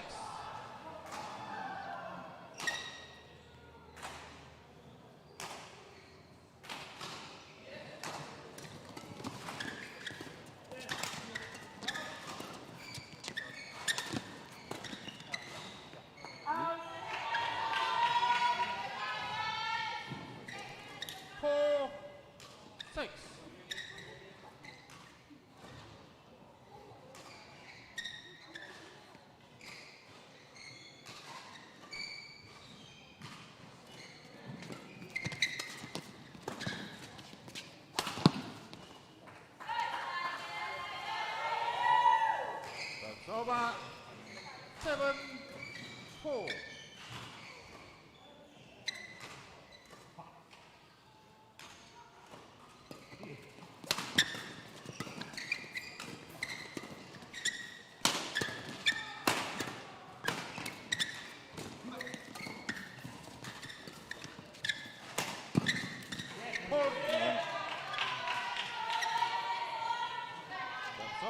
Good anticipation from Wong there, moved in on that drive. 7.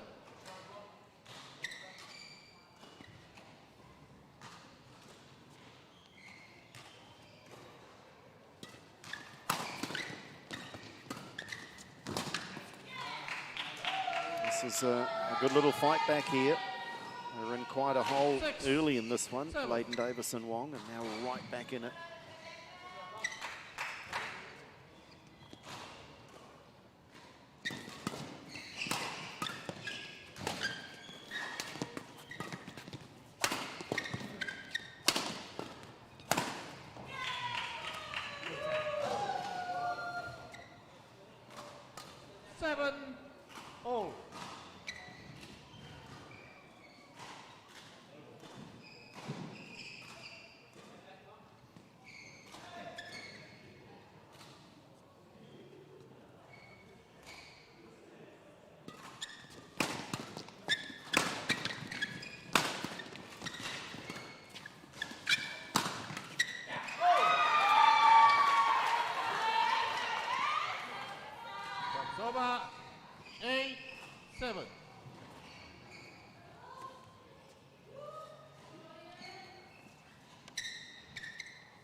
quick hands from Curtin. 9-7.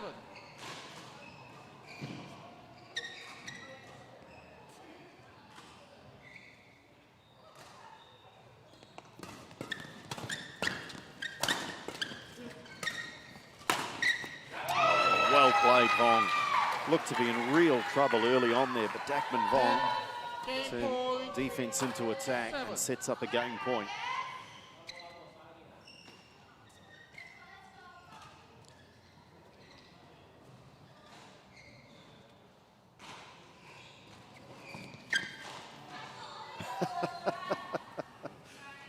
Jonathan Curtin just 10. losing that one. It often happens. Players almost get there too quickly. Their eyes light up.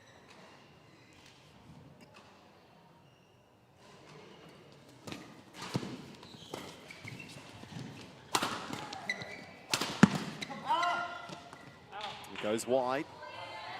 They save 2 game points, but they have another one to face down. 10.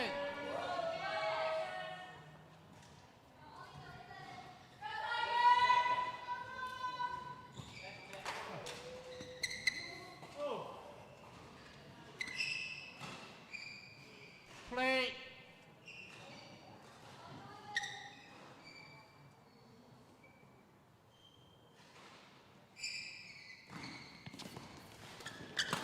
Oh, Leighton Davis will be bitterly disappointed there. Just lifting the shuttle, and it gives First game on by Tiger a Blake smash, Tigers. and the first 11-9. game goes the way of the Tigers, 11-9. And so far, that is carbon copy. That is exactly what we saw last time round between these two pairings.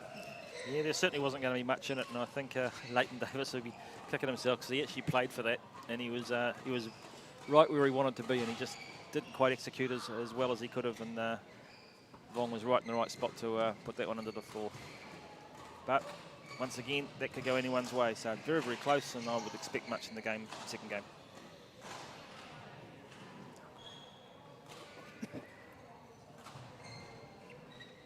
Arguably, as we've talked about in the build-up to this tie tonight, the Wolves with more to play for. Remember, the top 2 teams at the end of 2 round-robin phases of play will play off in the final. And on that points table, the Wolves are currently sitting 4th and last with 3 points. The Tigers are near the top of the table with 7. Must try and get, at the very least, 1 point out of tonight, the Wolves, and just not lose contact completely with the teams at the top. Second game. Level. Play.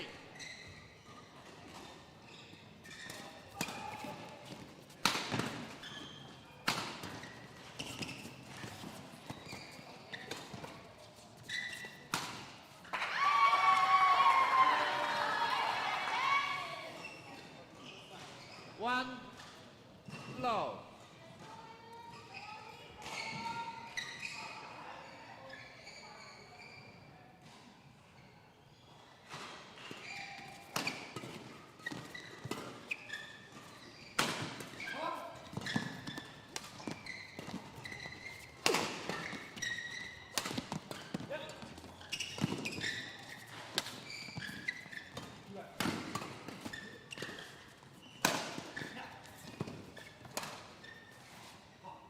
Yeah, well played. Really good hands in there from Leighton Davis in particular. Subs over. 1-0. Yeah, some great play from both sides in that rally, turning the shuttle and getting from defence to attack and back again. So hopefully sign of things to come. Play.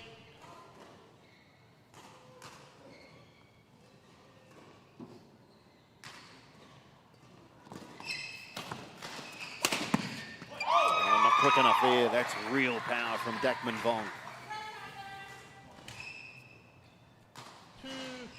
2-1.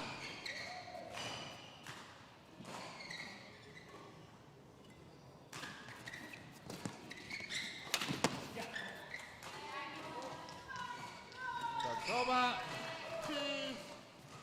2-0.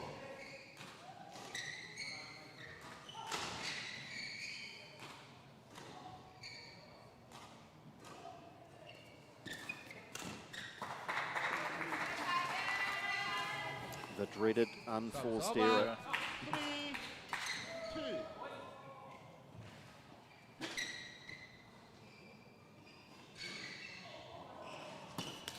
Point. Leighton Davis jumping at that serve. It's that fine line, isn't it? 3-all. Playing with an edge, but playing without tension.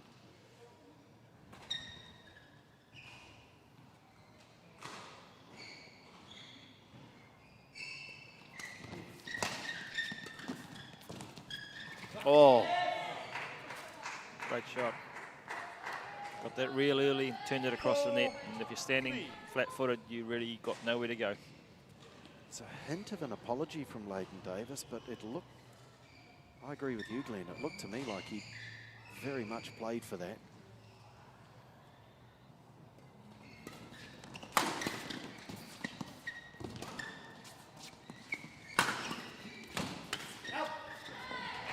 Combining nicely.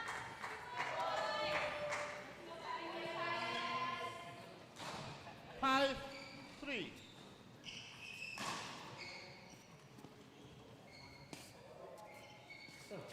Very deliberate, aren't they? And Leighton Davis is leading in that tempo.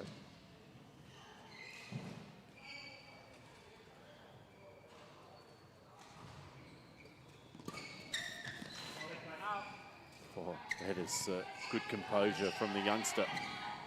6-3.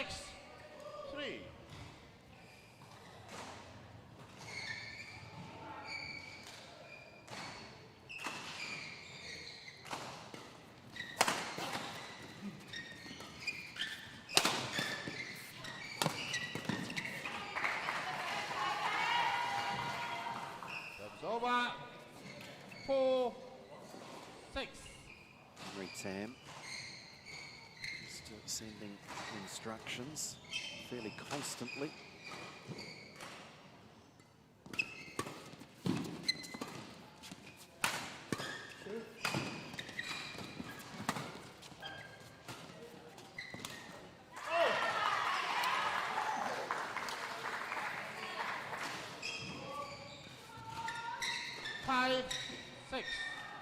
Just noticed they're trying to get Evan Wong into the net. And the rallies are starting to develop, but Leighton Davis is getting to the back wherever possible. That's over. 7-5.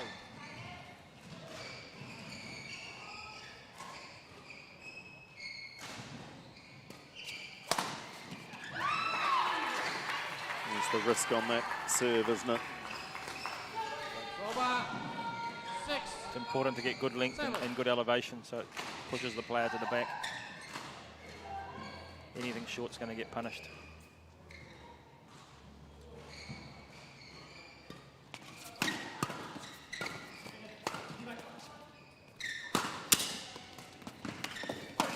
It's never a good noise on a badminton court. Racket on racket. That's over. 8-6.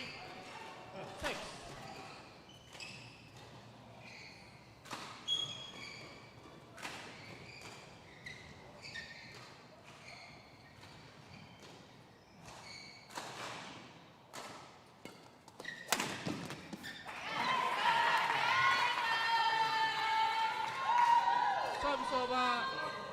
7-8. Can't shake them, can they, the Wolves? They cannot shake clear.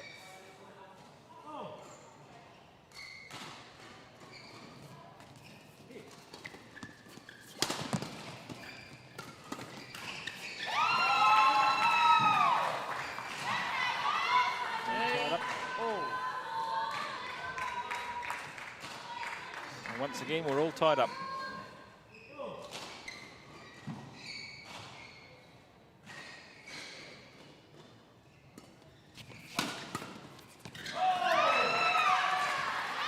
Little air swing. 9-8. Time out.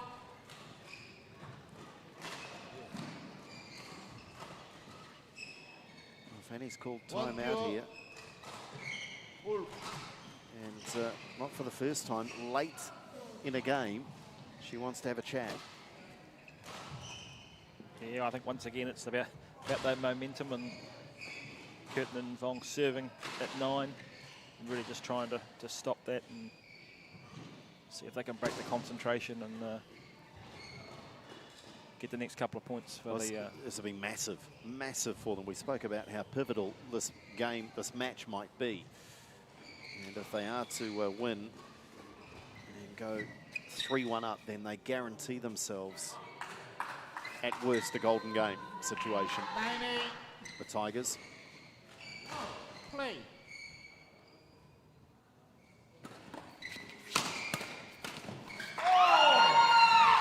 No timing at all. 2 match points. 10. Match point. 8.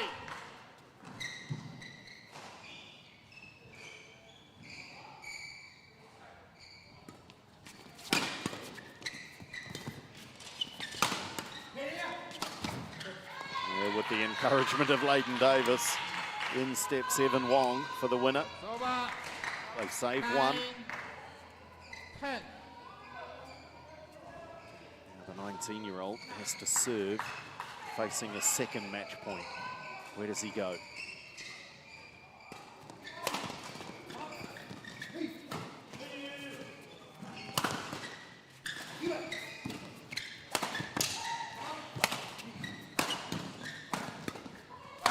Oh, amazing. Amazing. Dakman Vong had the winning of the match on his racket. Couldn't put the smash away. 10. OnePure Wolves really should never have won that point, but what a point to win. Wong's defence was really solid there. Play. Must win by 2.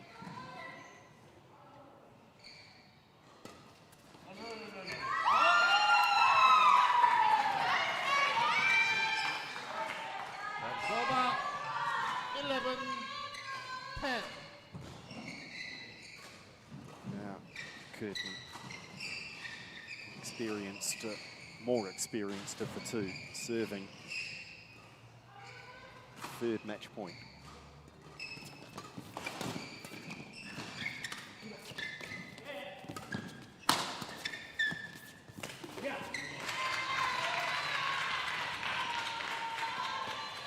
Over.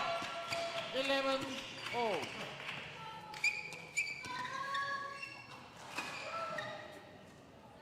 Curtin having made contact with the court surface, so they will come out and make sure that it is dried off to good effect.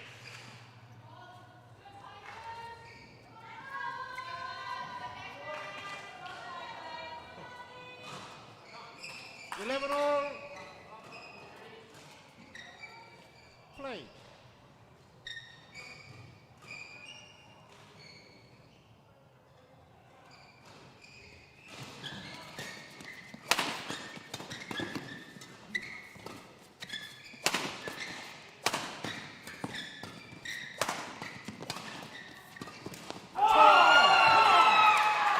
With each passing shot, I thought, surely not, surely not. And in the end, it did prove too much, the attack from Curtin and Vong. Match point number 4.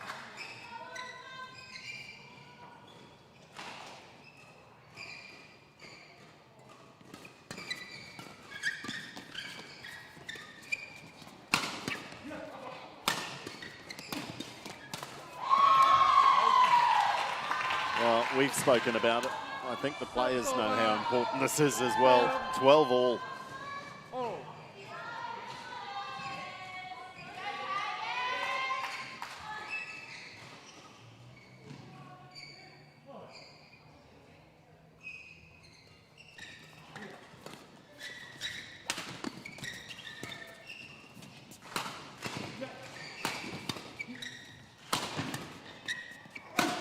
Oh, full extension, Leighton Davis.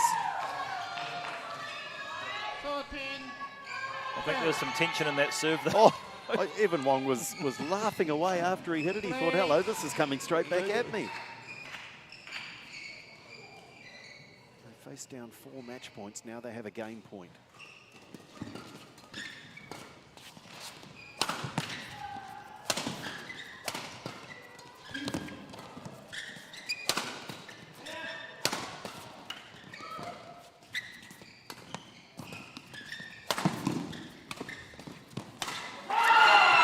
Well, we knew this was going to be good. It's living up to the billing. Service over. 13 all. If they get to 14 all, it is a sudden death point. They will not extend beyond 15.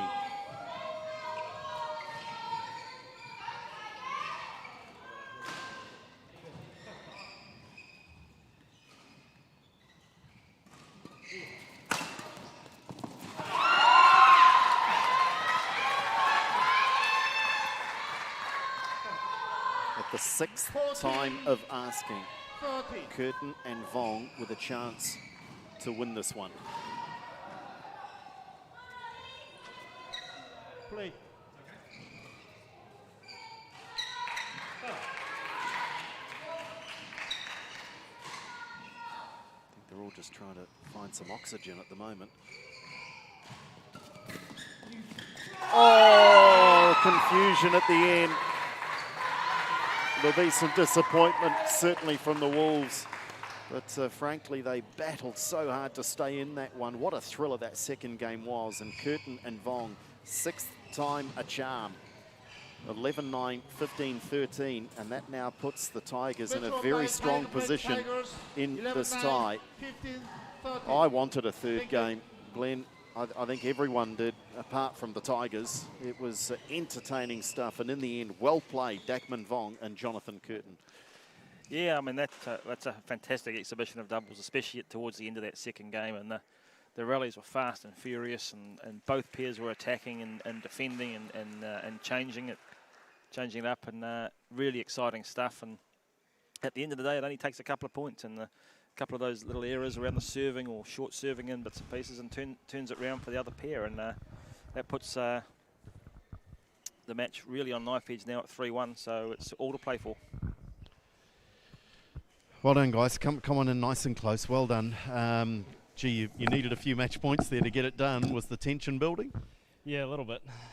We lost them last time, and we really wanted to try and push them a little bit this time because it was quite close, and so we thought, I mean, just play as if it's level. How do you put some of those points out of your mind, Dakman? Do you have to move on very quickly and just switch on to the next point? I try to just take my time, but yeah, it gets hard sometimes because the nerves kick in. As a combination, you're happy with the way you guys are going? What is that now for you guys? 2-2, I think, in the league. You're happy with the way you're building? Yeah, I think we've definitely gotten better over the last few weeks. It's a good feeling when that's happening. And in terms of the team environment, that sets you guys up nicely now, doesn't it, Loss? It's taking a different turn to the first time you played, but sets you up nicely now, doesn't it? Yeah, we should have good momentum going through the rest. Good stuff. Well done, guys. Very good win, taking it out 15-13 in the deciding game in the end. It just went the 2, but so close to going a third. But what a thriller it was. Just 2 matches to play. It's the Tigers in control, but can that be turned around by the Wolves? The women's doubles is next.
Well, this tie is right in the balance, on a knife edge. The LearnCoach New Zealand Badminton League, and it is the Tiger Brokers Tigers who have stormed back after losing the first mixed game.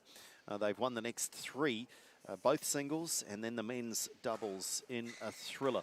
Just went the 2 games, but what quality we've just witnessed. The final match, well, those players will be watching with great interest, because that could be the one to decide it. But first up, let's welcome our women's doubles combatants onto our show court here at Waitakere Badminton Stadium.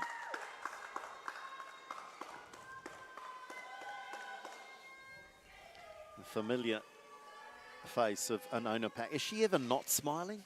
Anona Pak, she's just such a wonderful personality, isn't she? Yeah, she's really, really bubbly.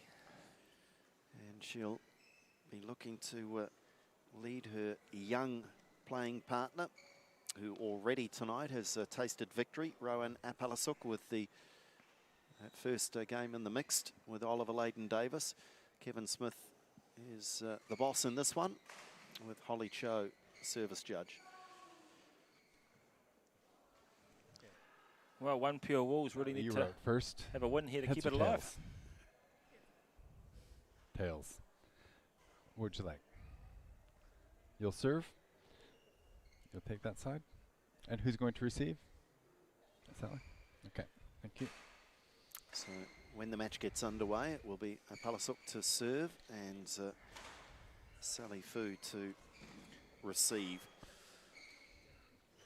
And previous history, I think we can just about throw it out now, can't we? We've gone to the record in the first round match, and it hasn't played out that way tonight. There's Rowan Palasuk again, just out of camera shot there for the moment. 16 years of age, and growing in confidence, it seems, with every passing week. And she will be so much better confidence-wise and playing-wise for her experience in this competition. Sally Fu, who was totally dominant in her singles match earlier, and is pretty handy in the women's doubles as well with that #1 ranking. And she will be partnered by Justine Villegas. Justine, 24 years of age, and they are a pretty good combination. Surprising to me that they are 1 and 2, but they are on the wrong side of the balance sheet, if you like, in terms of wins and losses. But Anona Pak is the final of our 4 players to introduce at 26 years of age, ranked 3rd in women's doubles. Does have an international ranking, though, of 167 in the world in women's doubles. So she is a player with international pedigree. And it is the Wolves combination that are 3-0 in the LearnCoach New Zealand League. But as we've alluded to, Glenn Cox, previous forms not counted for too much tonight. Just underlining how close this competition is. Players ready to play. Yeah, and I think you did right. I think we saw how close the matches have been in previous ties, and no different tonight. They're carrying on tight affairs in the scoring system, and once again, it really comes down to who turns up and gets away to that good start, gets the basics right. And I think OnePure Wolves will probably be favourites to win this one again. However, you need that good start. You need that no errors, no easy points, and we'll see what unfolds. Well, if the Tigers win it, then they win the tie. Simple as that. They are dormy. They are all but. They're on the 3 wins. 4 will get you all 3 points. If it goes to a golden game and you win, then you get 2 points. And the losing team on the night in a golden game situation takes 1 point for their troubles. Tiger Brokers, Tigers could certainly, ladies and gentlemen, go very close on my to right, booking the a place Tiger in Brokers the final. Tigers, Sally Fu, Justine Villegas. On my left, from the OnePure Wolves, Rowan Apalasuk and Anona Pak. Okay. Rowan to serve, Sally to receive. Play.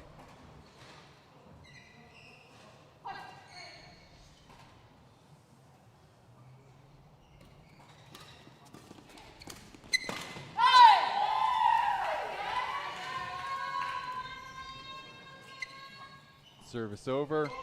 1 love.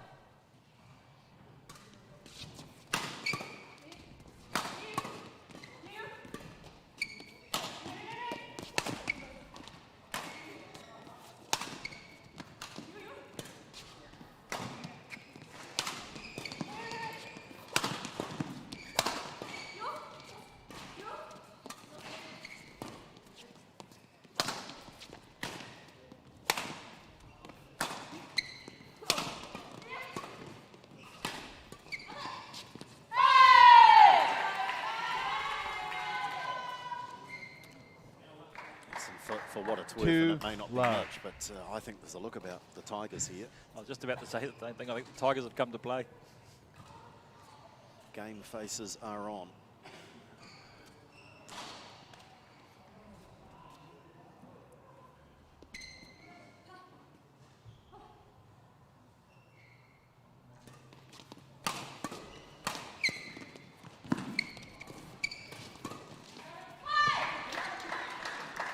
Good from Palasuk again.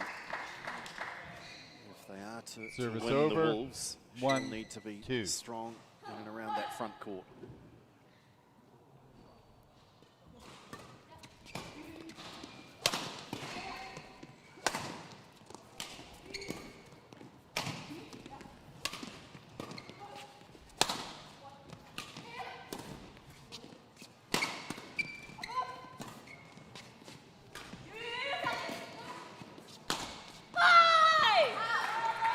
Is that the way you see it, Glenn, that if they're able to, that Fu and Pak might be given backcourt duties? It's over. Yeah, I think that would 3, be 1. quite possible, and get the other two into the front, that front third.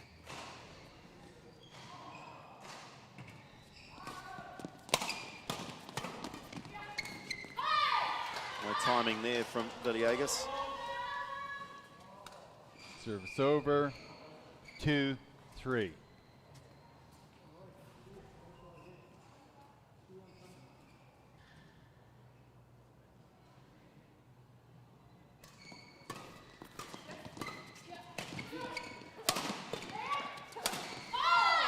Again, that one lucky to make it halfway up the net. 3 all.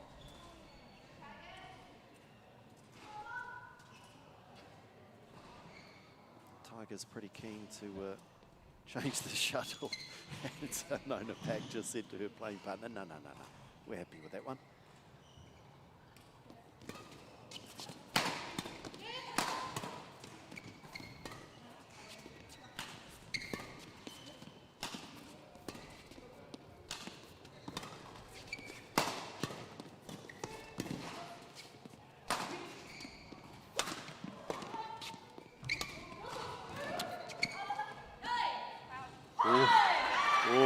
The initial signal was in and then very quickly moved to an out. Service over.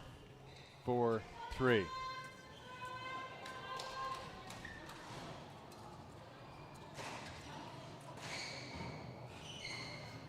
No, they called it out. Sorry.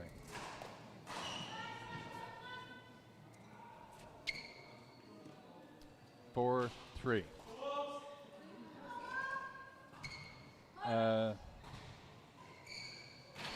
I don't know.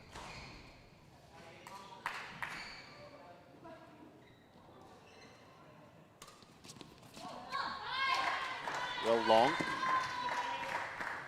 Service over. 4 all.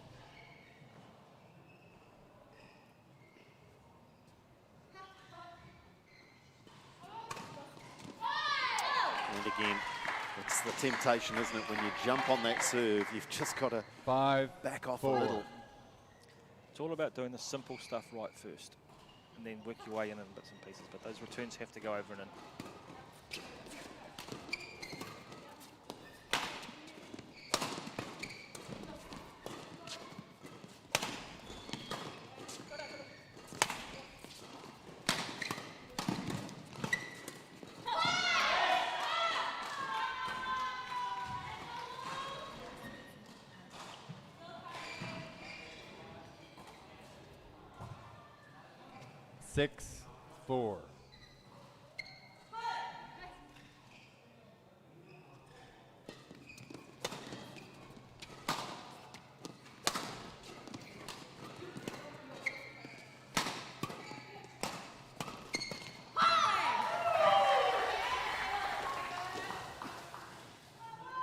Service over. 5-6.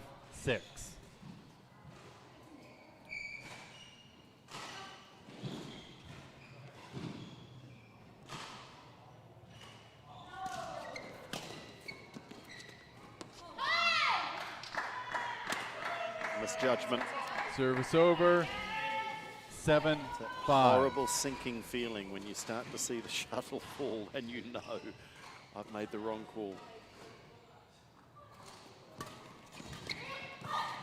Often once you've committed to the call though, Glenn, you can't change it, can you? Service over. Pretty much stuck. 6-7.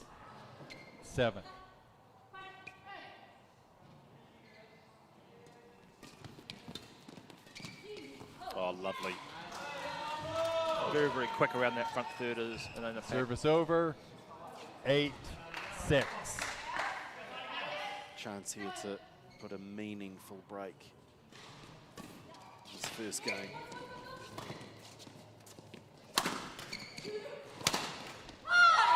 Can't do so.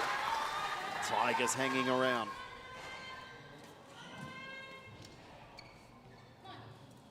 Service over. 7-8.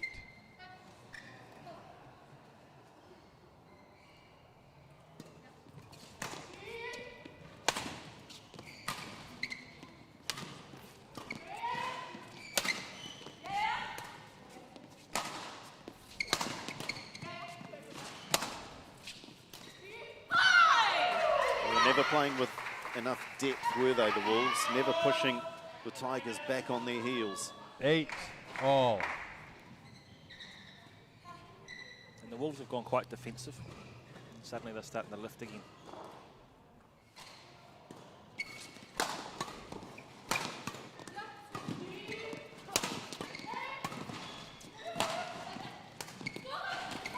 That was asking too much. Brilliant control of the shuttle from the Tigers, Villegas especially. 9-8.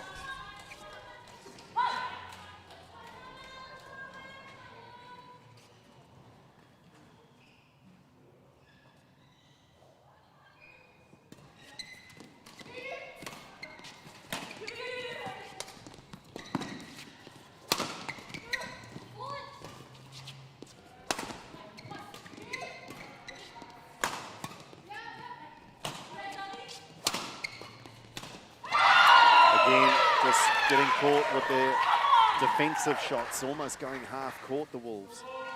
2 game points now. Game point. 10-8. It's that whole thing about hitting down and controlling the rally.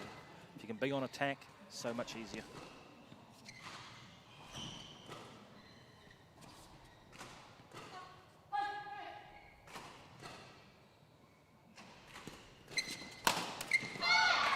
Good response. Here's a bit of power, a bit of aggression.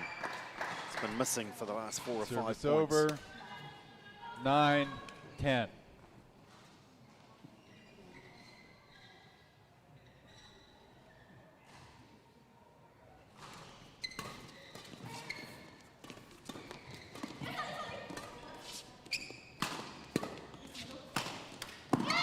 just taking the pace off on that occasion.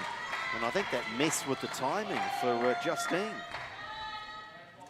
She's almost through that shot before the shuttle even got there. Well, we thought it would be close, and so it is proving.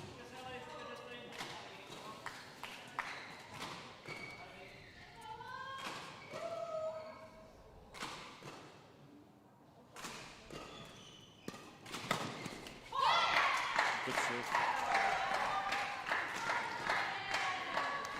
11-10. Really good serve from a putter sock under pressure. Really tight.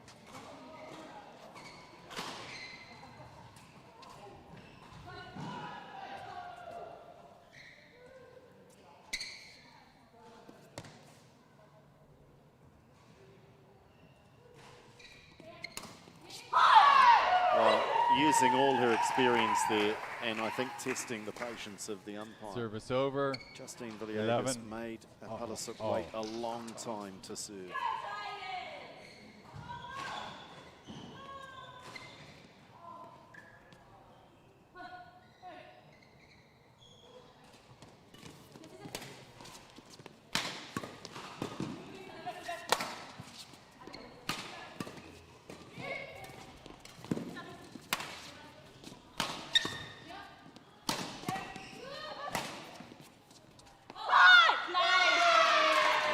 goodness. Service over. 12-11. Apology towards the line judge in the end from Villegas there, thinking that had gone wide. Yeah, I think hoping it had gone wide.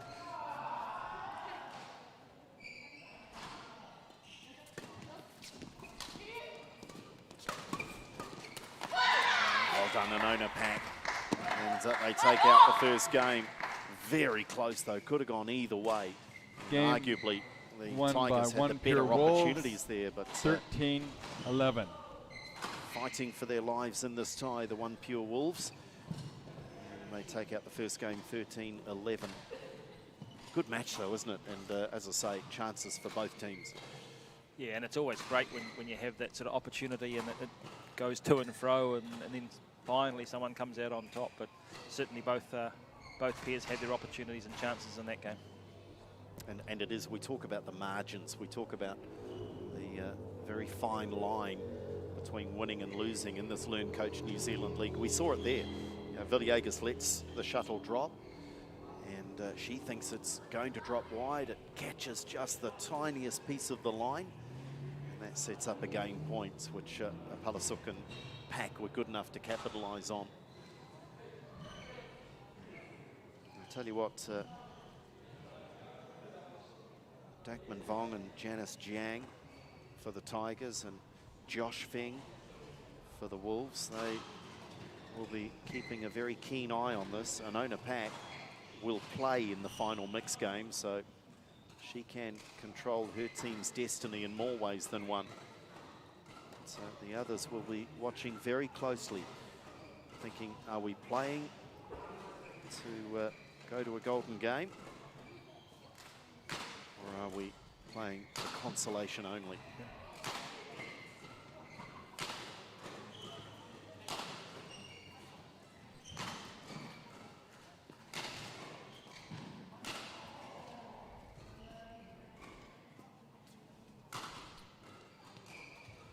Okay. Game one, won by OnePure Wolves. Love all. Play.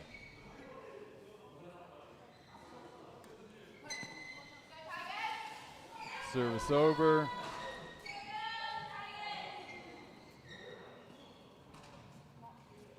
Yep. Kanona's just wanting a little moisture cleared away from the court. I'm not sure where it might have come from. There's perhaps a little perspiration.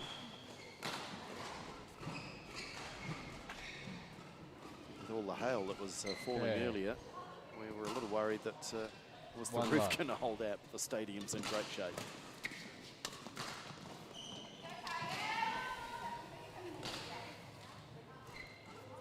To love.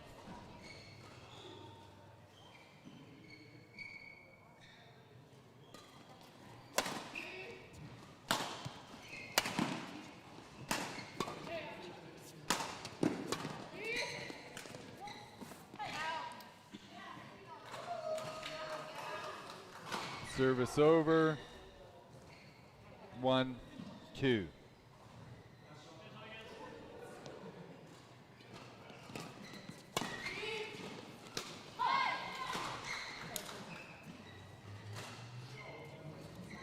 Two all.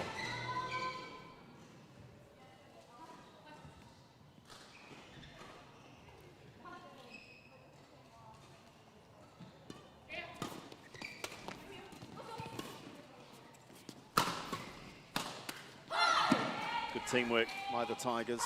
1-2 punch. Service over.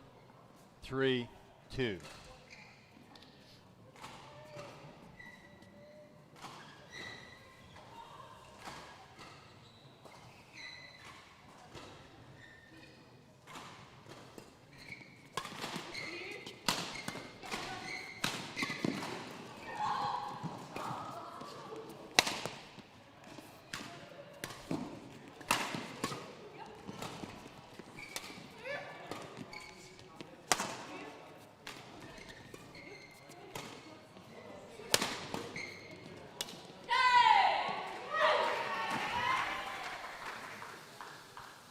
4-2.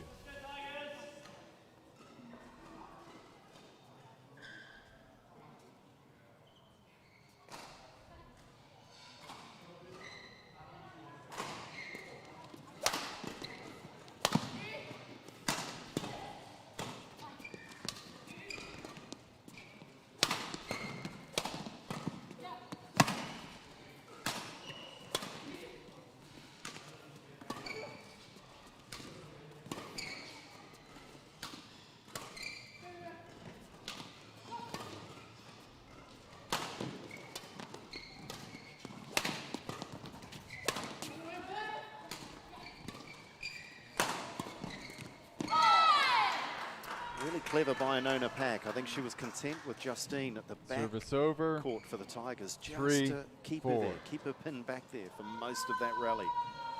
She's making sure she's got a lot of height, a lot of depth, and really, really hard for Villagers to get out of there.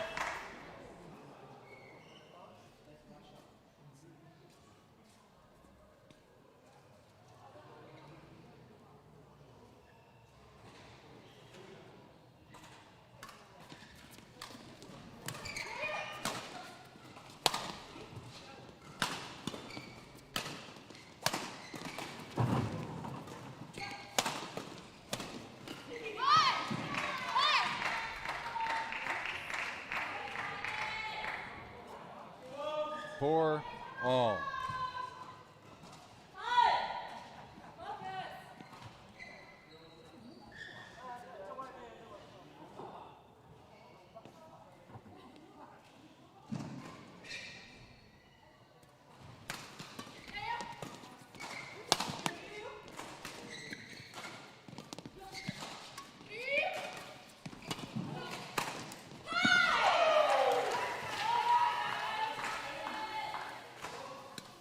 Service over, 5-4.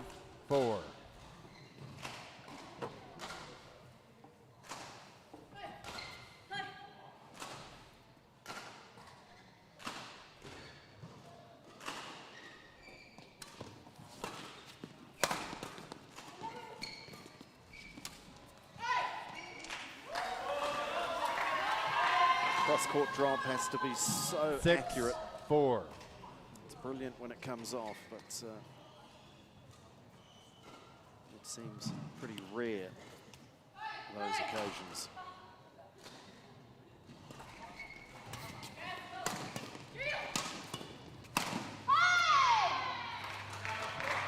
Big point there.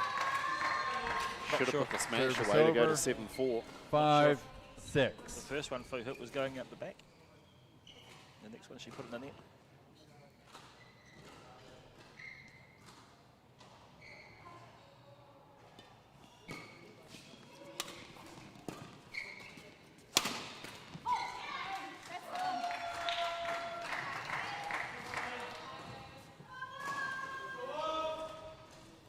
Six all. So little between these two combinations. Again, Villagers just slowing down the tempo.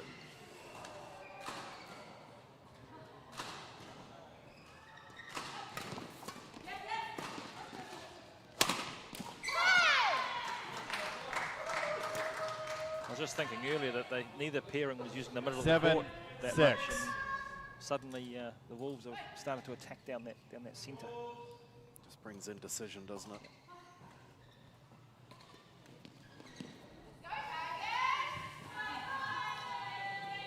Service over, 7 all.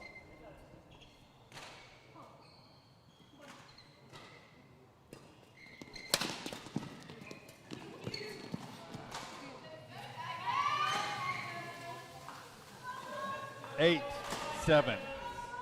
It's just a question of who happens to be in the lead at the right time. Yep. It's certainly swinging to and fro.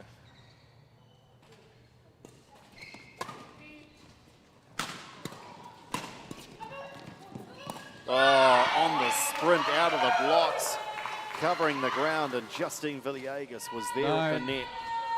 7.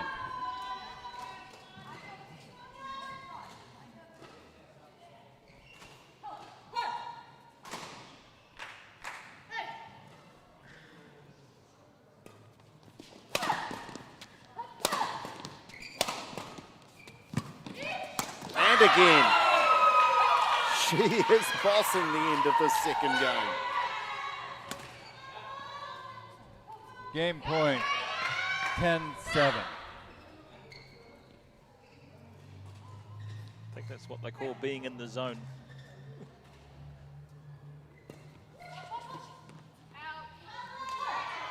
And that is perhaps just losing Service over. concentration, falling out of that zone.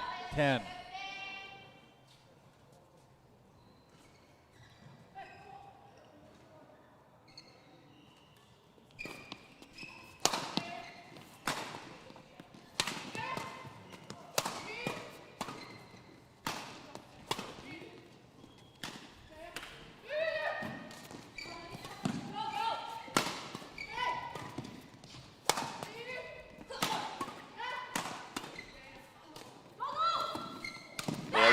Well played.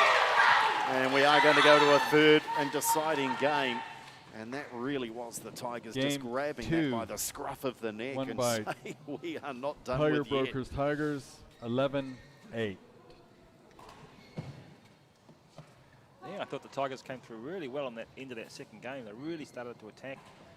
But Agus's defence was superb and very, very hard to hit anything through either of them at the moment. So long rallies, and who wants to win it more? And you just look at the body language, and Justine's on her toes. She can't stop moving. I think she'd rather not have a break.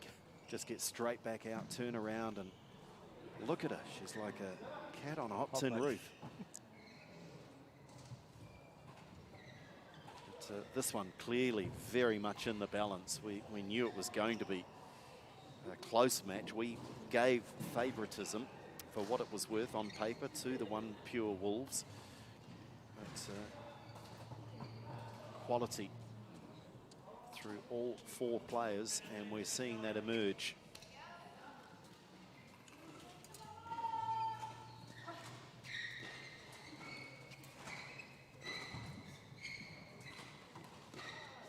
And they're sending a bit of a statement, aren't they? Getting out there. Yeah. Ready to go. It's all about that momentum, isn't it? And at the moment it's with them, the Tigers. So if they can start that third game off and carry that momentum through it, kicks them into a good position.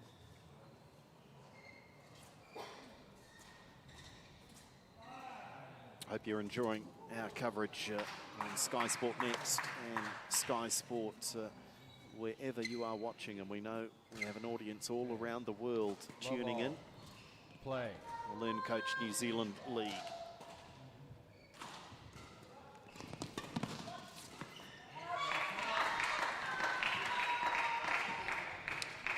Service over.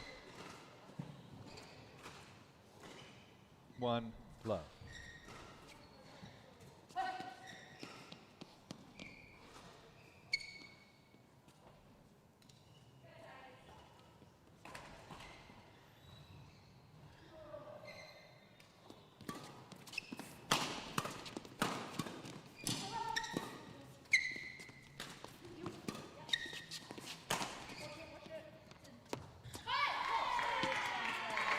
Well, I think Sally's apologising now.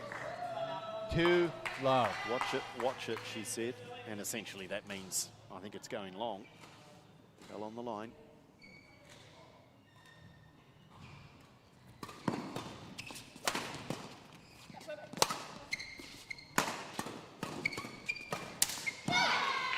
Okay, the Wolves taking control early in the third.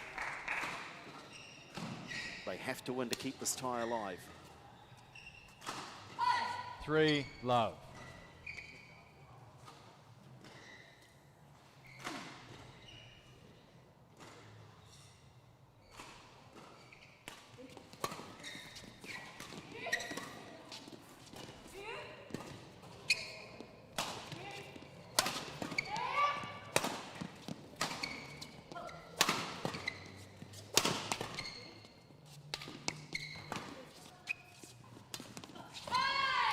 Remarkable defensive play.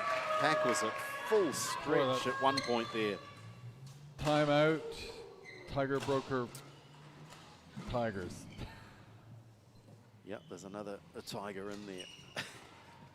But Henry Tam has decided that scoreline is just building too quickly in favour of the Wolves. And yet, very little, if anything, pointed towards this. No. They had all the momentum at the end. I mean, and that's where the break doesn't do a team any favours. When you've just won the game, a team would like to just carry on. And if sports people around the world could solve that, they'd have that magic bullet, wouldn't they? Yeah. To just maintain momentum through a break.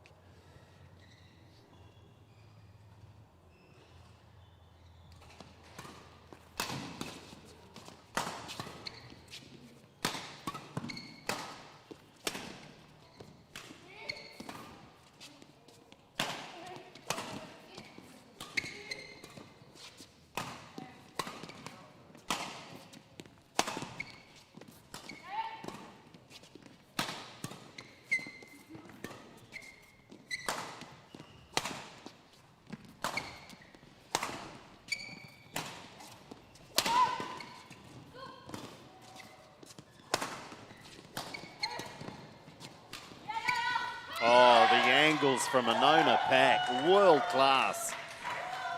5-love. So you're certainly working pretty hard on that point. They were trying to pin her at the back, and yet, as you said, those angles she was getting is quite credible from where she was. All the while smiling.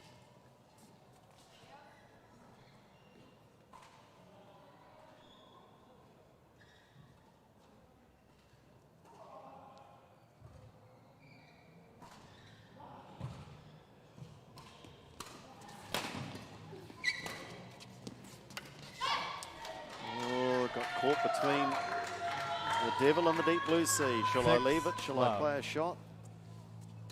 And that was going quite well in that one. I think her racket arm tried to overrule the head on that occasion. That's an easier ball. Service over. 1-6.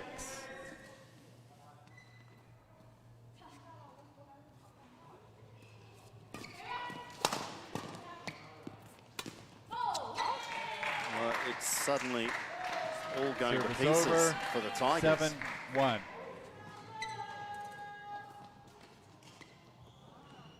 How does such a change come over a match?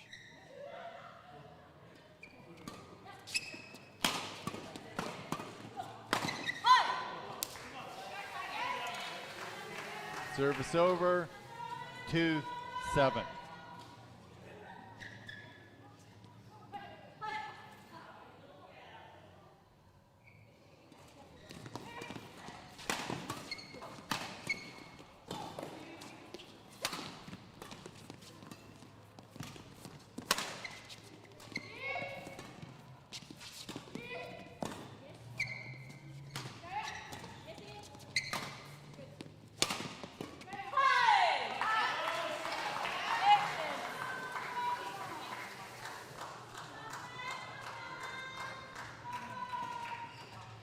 Three, 7.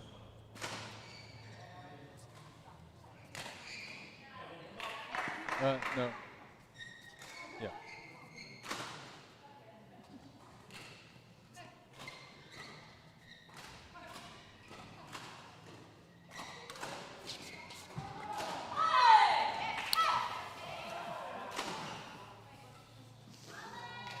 Four, 7. Was called in. She called it in. She said in. Some confusion as to what was called, but in the end, Evan has the final say.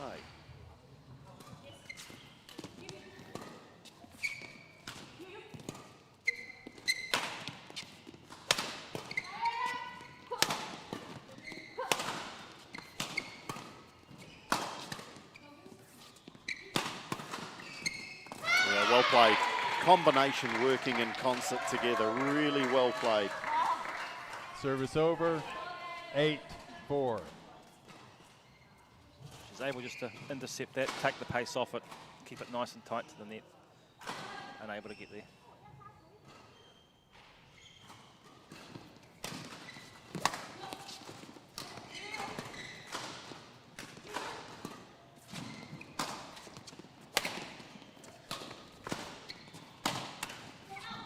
It's gone wide. They are in real trouble here now, the Tigers. 9-4.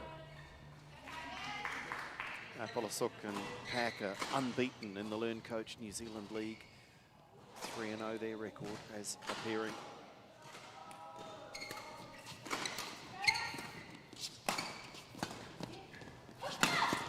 And they're looking the best bet to stay unbeaten. Okay. It's match point 10-4. 6 match points to be precise.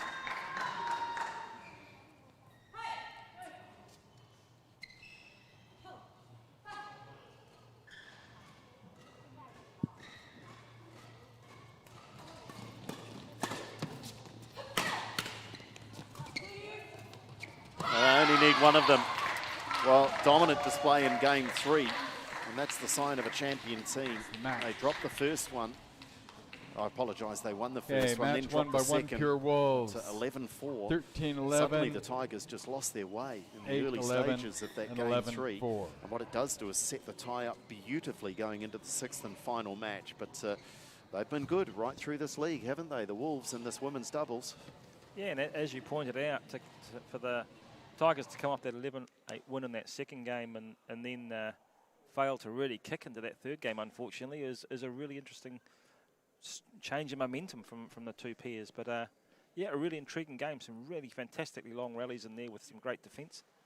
And in the end, the Wolves had the better of that third game and have come out on top. So as you said, it gears us up for a fantastic last match, and we wait to see whether we have a 3-all and a golden game or a 4-2. So all to play for. Come on in, guys. Congratulations. That match changed so quickly in the third. You guys suddenly completely dominated.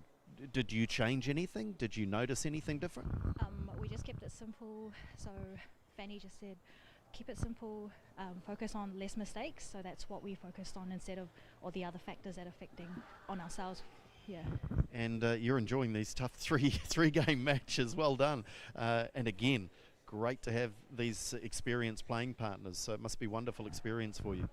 Yeah, definitely, because I get the chance to work with them and see what I can do better in my games, and I can also like tell them what to do better in their games, and it's a really good experience because I can just take this into my normal badminton and hopefully improve myself.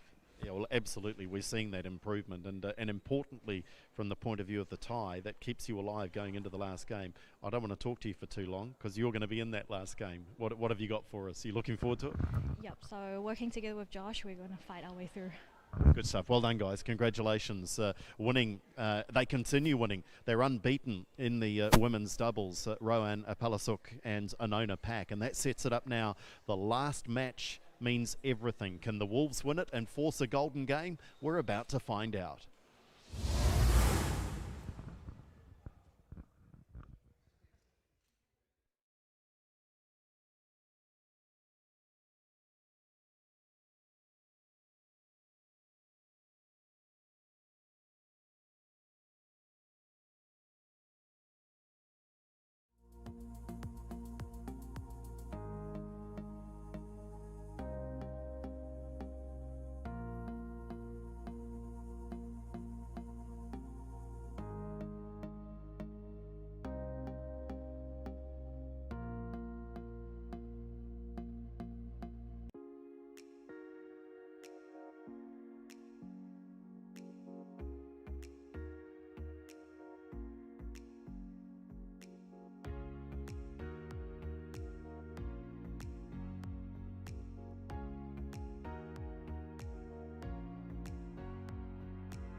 Welcome back to the LearnCoach New Zealand Badminton League, and it is all to play for in the sixth and final match tonight between the Tiger Brokers Tigers and the OnePure Wolves. Because of that scoreline, the Tigers, they were all but sitting at 3-1, but a wonderful women's doubles clash saw the Wolves win it and force this one to the very last match. If they can win this mixed, then we see a golden game, I think for the third time maybe in the league this year. It's been a wonderful innovation, but let's welcome our players and get them out on show court here at Waitakere Badminton Centre.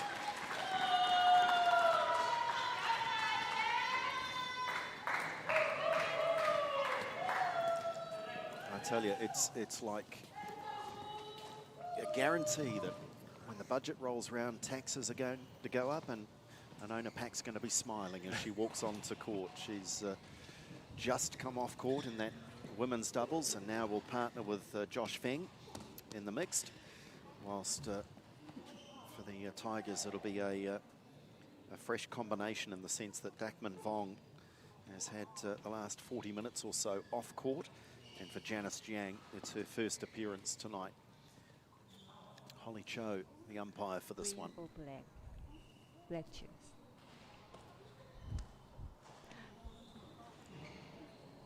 So, which end? This end? Yeah. Who will receive? Okay.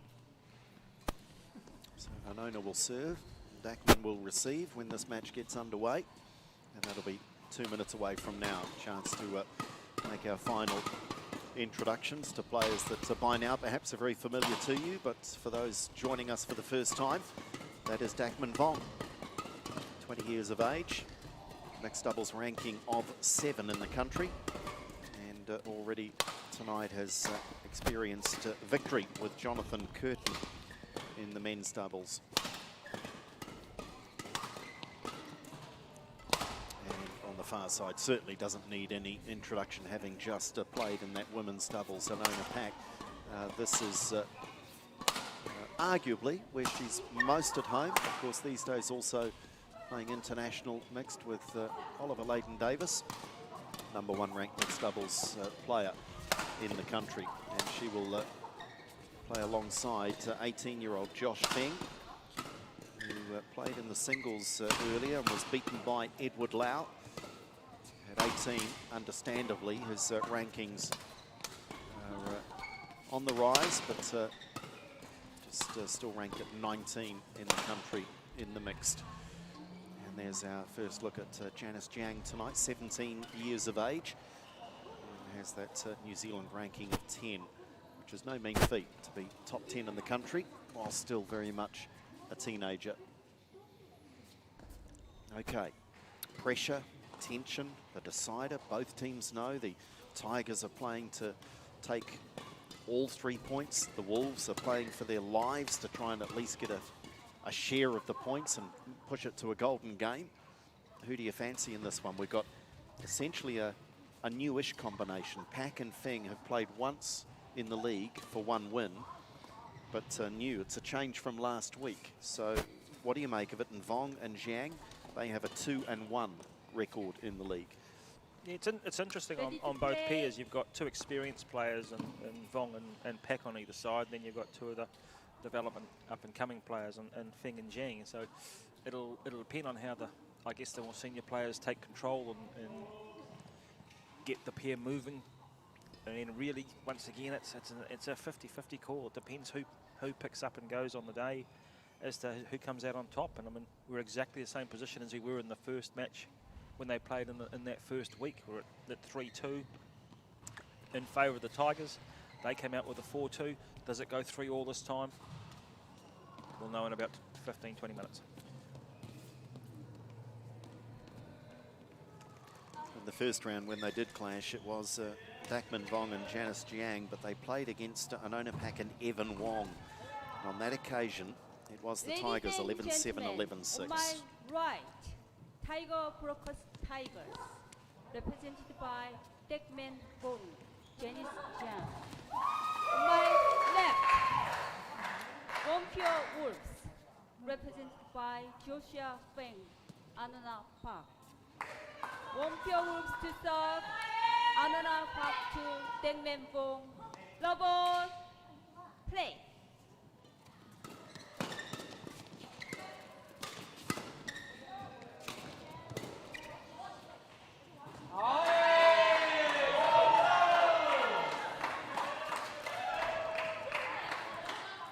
Serve.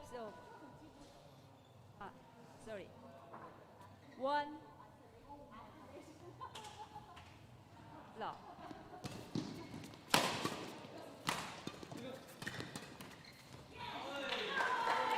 Test for Josh to a degree has been to warm up again.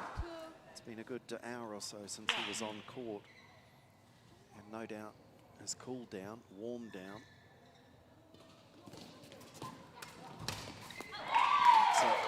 So far as a combination, they're red hot. Yeah, Nona's very strong in that front third. If she can force the lifts, and Josh has got a good smash, so if they can hit down, then they could be well on the hunt in this one.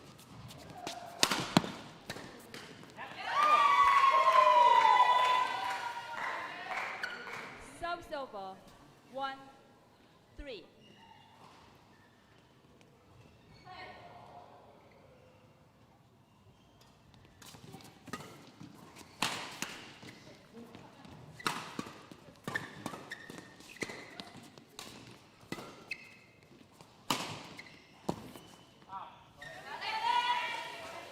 Right idea from Feng.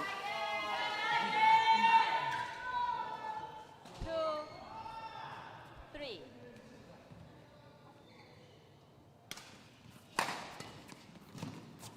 Oh. So deceptive. Serves over. She's caught it really nice and early. 2. Really has lots of options of what she can do with that.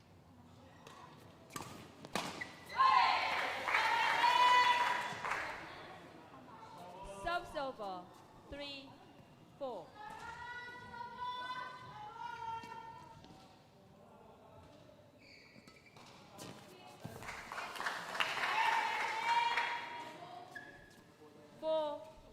All.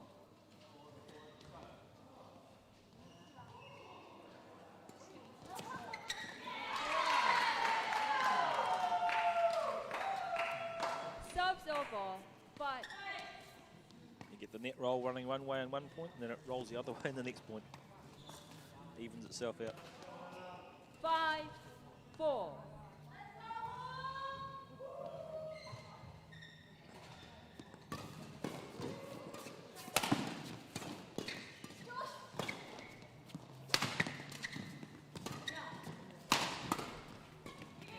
Oh, what a shot. Shot of the night, Josh Feng. 6, 4.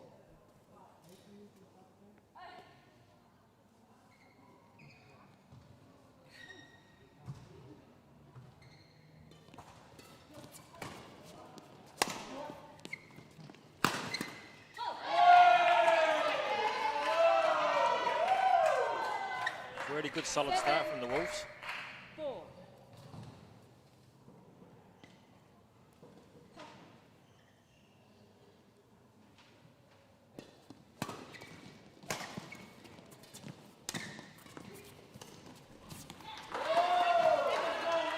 So better than solid now, isn't it, at 8-4? 4. So very few teams able to come back from this sort of a scoreline in the race to 11.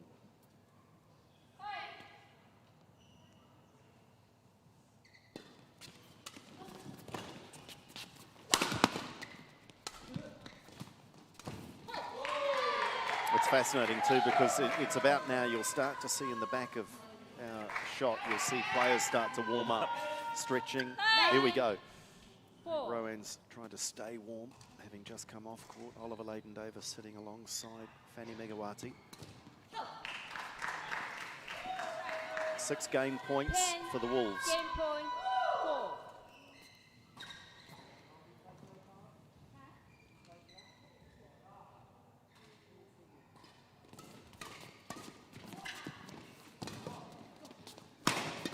But that is as good a performance as you could hope to see. Really comprehensive. Anona Pak and First Josh game Feng won by combining OnePure Wolves. brilliantly. 11-4. We saw the court craft from both players, in particular Anona Pak at the net on the front court. And we saw the power and the guile from Feng from the back court. So the prospect of a golden game very much alive. Really evident in that game. Wolves did the simple things really well. They served well, they returned serve well, they got their opponents to lift, and Josh was able to attack. And if they can continue to do that, then I think the results on writing's on the wall, so to speak. Yeah, well, certainly Jiang and Vong are well capable of turning this around, and we've seen some incredible changes in momentum tonight. But it is hard to see it. Reminding you that in the case of a golden game, literally all matches are back on the board, and the coaches will come out and one by one they will get the chance to remove a game from the board until there is just one game left. And they can change that up, can't they? If it's, for example, mixed doubles, the Wolves could, for example, put Anona Pak and Oliver Layden-Davis out there. It doesn't have to be a combination that's played already tonight. Any player can play. Second game. Low ball. We're not there just yet, though. Play.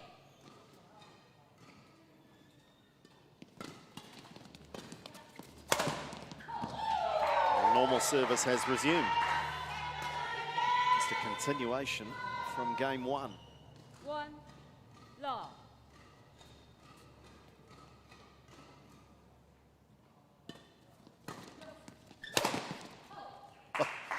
If we do go to golden game, I think Henry Tam might be pretty quickly removing mixed doubles. That would be my guess. Love. These two in imperious form. Out. I'll cop that one. Serve over. I'll cop that one. 1, The commentator's curse. 2.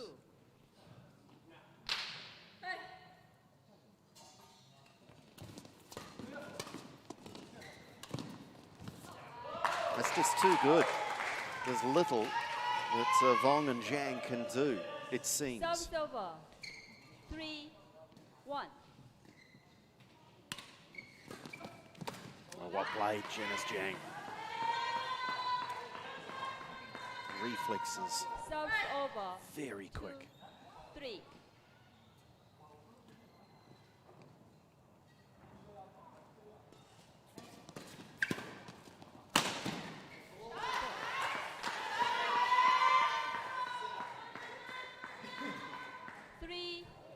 All. Play.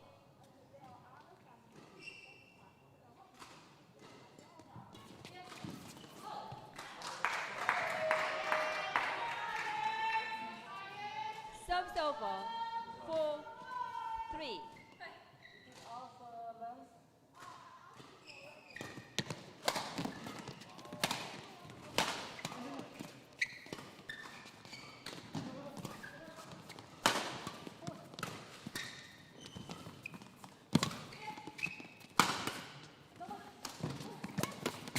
Oh, goodness me. That point had everything, including 4 or 5 opportunities for the Tigers to win it. And eventually they did. That shuttle just keep coming back, didn't it? This is a good fight back, though, from the youngsters. All.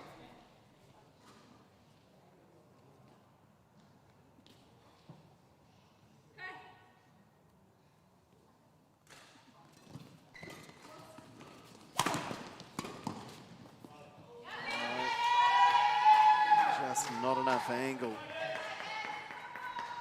5, 4. Oh,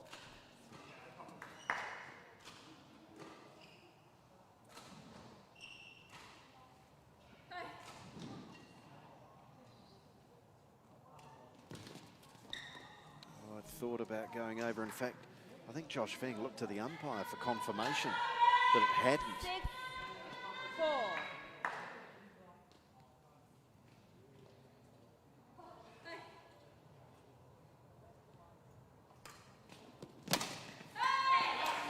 Suddenly it has turned.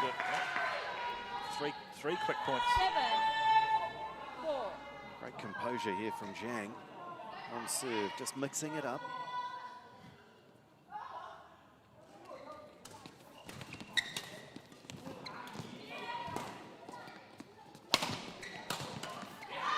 This is a great sequence for the Tigers. 8-4. Timeout call. Timeout. Fanny Megawati, 4-point differential in the game and just 3 points away from leveling it up.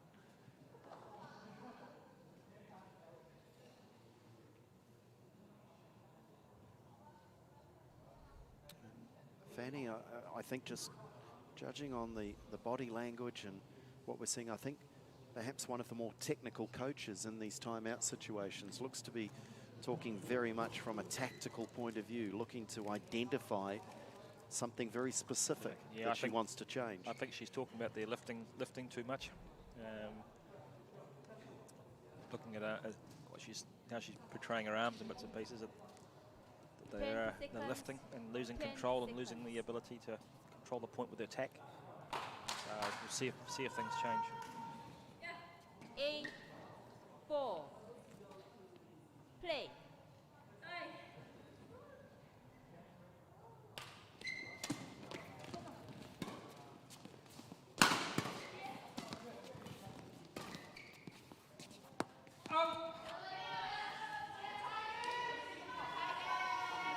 They need to string another 2 at least, you would think, together here, the Wolves.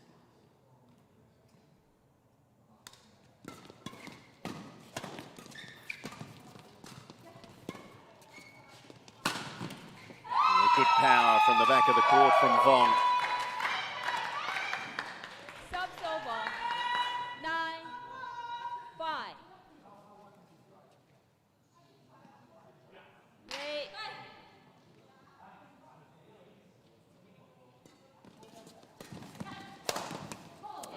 Josh Feng, very clever return of serve. It's not always about the power, is it? Certainly in the first part of the rally, it's about creating the opening and then being able to put it away.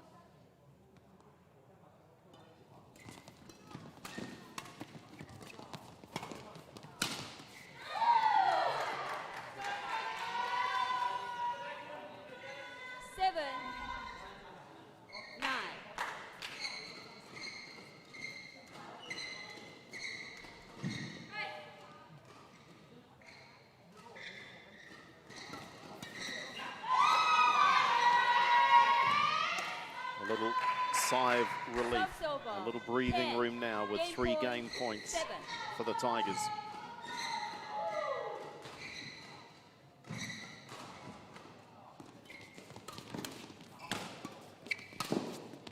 And they take it at the first time of asking. Anona Pack's annoyed. You don't often see her annoyed. But they will go to a deciding game 3 in this mixed doubles. 11-7. 1 game all. Well, I posed the question, Glenn. I said, where's it coming from? How will they turn it around? How did they turn it around, the Tigers? Well, I think you saw that momentum shift again. You know, they got they hung in there till about 4-all, and then Janice Zhang served really well for about 2 or 3 points, and they got that buffer in that little break. And it's just hard to pull that back. I think they forced the Wolves to lift, and so Vong, as you can see, has a lot of power, and you can hit down very, very hard. As long as you're hitting down, you're controlling the shuttle. And Janice Zhang really got more confidence as the game went on, and they could lift their game back up to where the Wolves were originally. And I think the Wolves probably stuttered it a little bit and stayed where they were, if not dropped a little bit from that first game. That's where they need to get back to, find that level of play. It's certainly they're against an opposition now that is very much more in tune than they were in that first.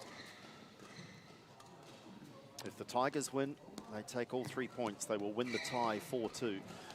If the Wolves win, the OnePure Wolves, then we go to a golden game, which I've described the process of getting there. I remind you that a golden game is just 1 game to 11 points. Final game. Low ball. Play.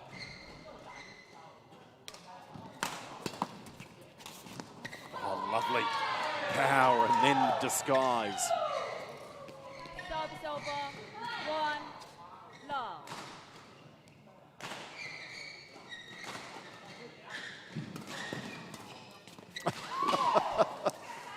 Oh, I'm laughing with you, Anona. It was self-defense, wasn't it?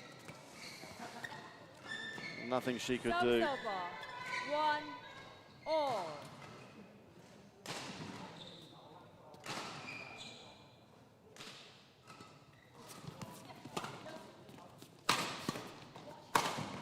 Oh, Take that. Service over. take that and you quickly run from the scene of the crime. Oh, and they've done it twice, back to back. 3 1.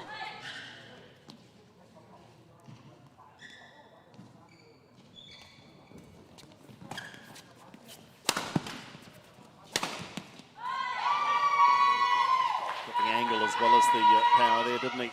Service over. 2 That was fairly 3. steep, that one. Very, very hard to dig that out.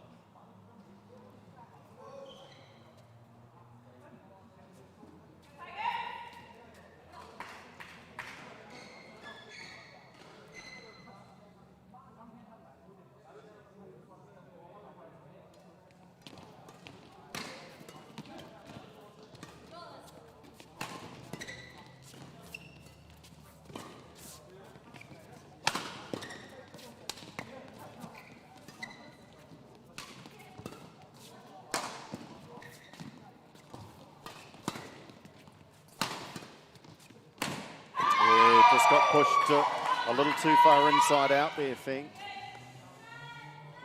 3 all. I think he might have copped a little feather in the eye.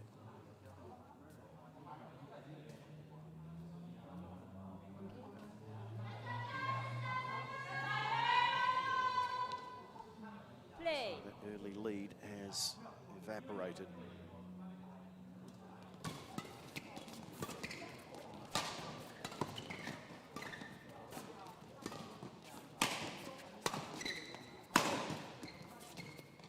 Oh, lovely.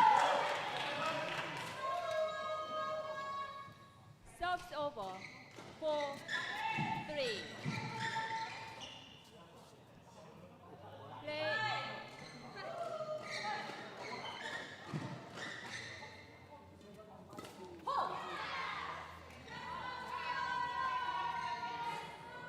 Five, 3.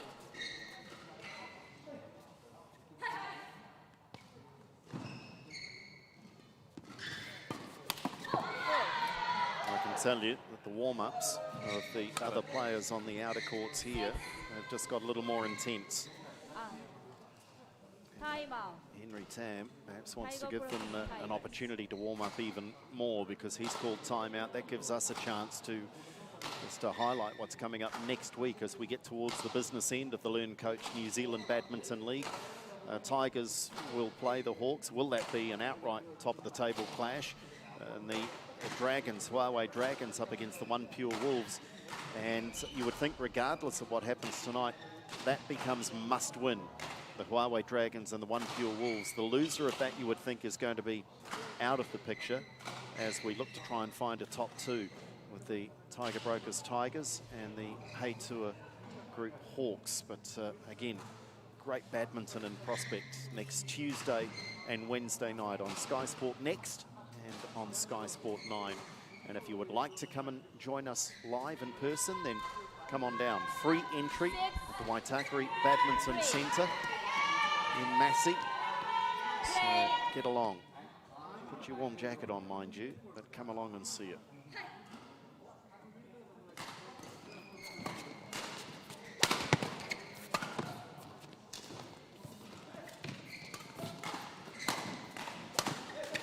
Well done, Janice Jiang.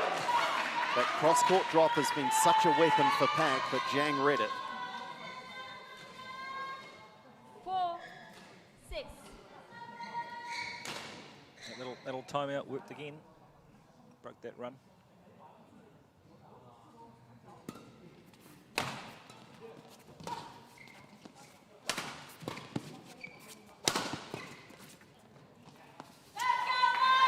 I think it must be written into player contract somewhere, because how many times has a timeout called a halt to the momentum?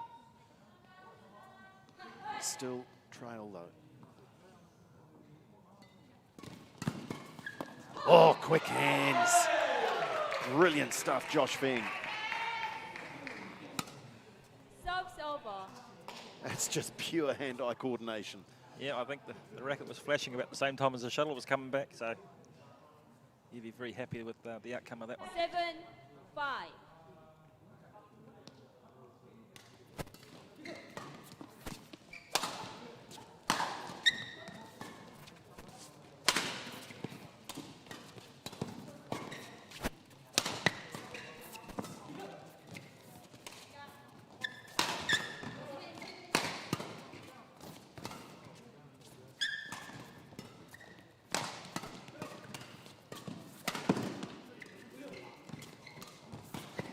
Oh, brilliant badminton. Really wonderful badminton. And the Wolves extend 8-5 in the decider. 8. Oh, that had everything. Yeah, that was a great rally. All players involved, all really keen to win that point. 8-5.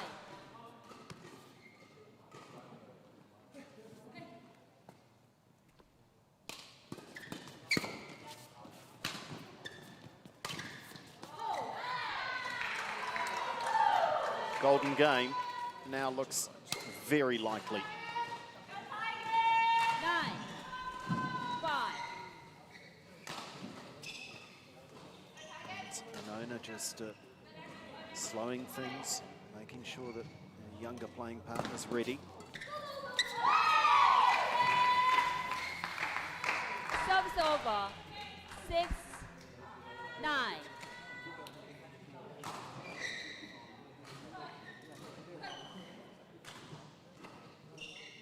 Great.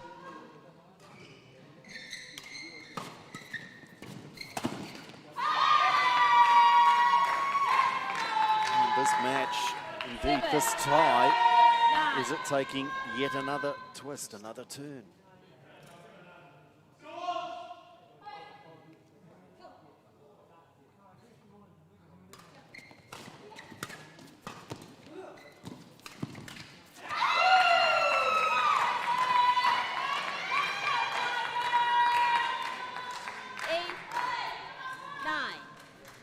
Game on.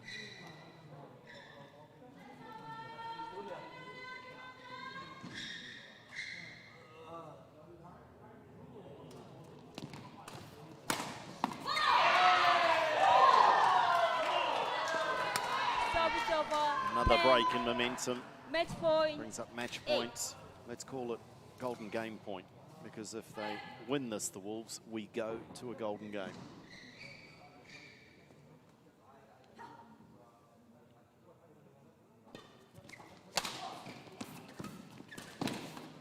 Oh, incredible. Well, he closed his eyes, he ducked away, he got everything out of the way, and he plays a winner. 9-10.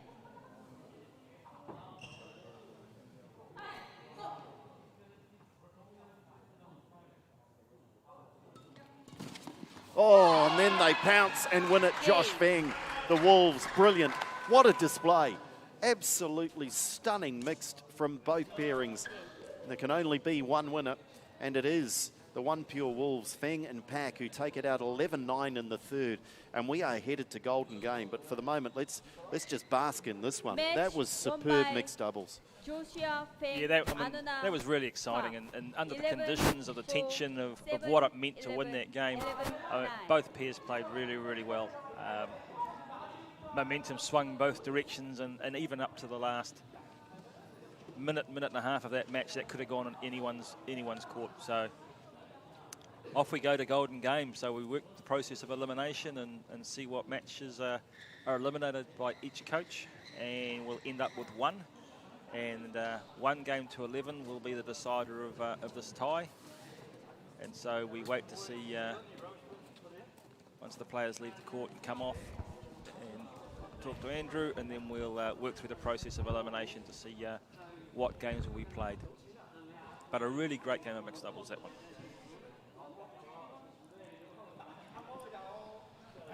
Thanks, Glenn. Well done, guys. Glenn and I just waxing lyrical about a wonderful, wonderful match. Pretty cool to be involved in those, isn't it? Yeah, definitely. Like, it's a good experience, and it's great to play badminton again. It's on like live TV, just on the court, so it's great. I've got to ask you, how's the eye? Did you get a bit of feather? Are you okay? Dust in my eye, I think. Bit of dust. I thought it might have, as you demolished another shuttle, some of it flew off. But well done. And as a combination, good fun, when it really flows and it really comes together. Yeah, so together with Josh, I trust him at the back, so I just set up nicely for him, make the lift come, and then I just tell him, go for it. Yeah. Well done. I'm not going to keep you long because you could be involved in another game, of course. So I'll let you guys go and keep hitting, maybe get a bite to eat and a drink and keep hitting because golden game is coming up next. Well done. Brilliant badminton. So the OnePure Wolves create a golden game situation courtesy of that win by Feng and Pak. And when we come back, if you haven't seen this before, stay with us because first we select the game and then we see the game just 1 to 11 to decide this here tonight.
Well, welcome back. It is a golden game time here. It's always an exciting time in the LearnCoach New Zealand Badminton League. We are 3-3 on the night. Who's it going to be? And what game is it going to be? Our referee Chin is about to talk to our respective coaches here and go through the coin toss to start with, and we'll see who takes the game off the board first. So let's see how that unfolds. And essentially, we then remove a game one at a time at the discretion of the coaches. First, we've got to find that coin and see which way it fell, and we'll know who's going to go first and which game is removed. When they remove a game, it's gone, and the players will be watching very closely. Who's up first here? Henry's first. What are you going to take away, Henry? Mixed doubles is gone, so if you're in the mixed doubles, you can relax. Players, Fanny, what's next? Men's singles. Okay, so you can see what we're doing. Henry is next. Next game to be removed.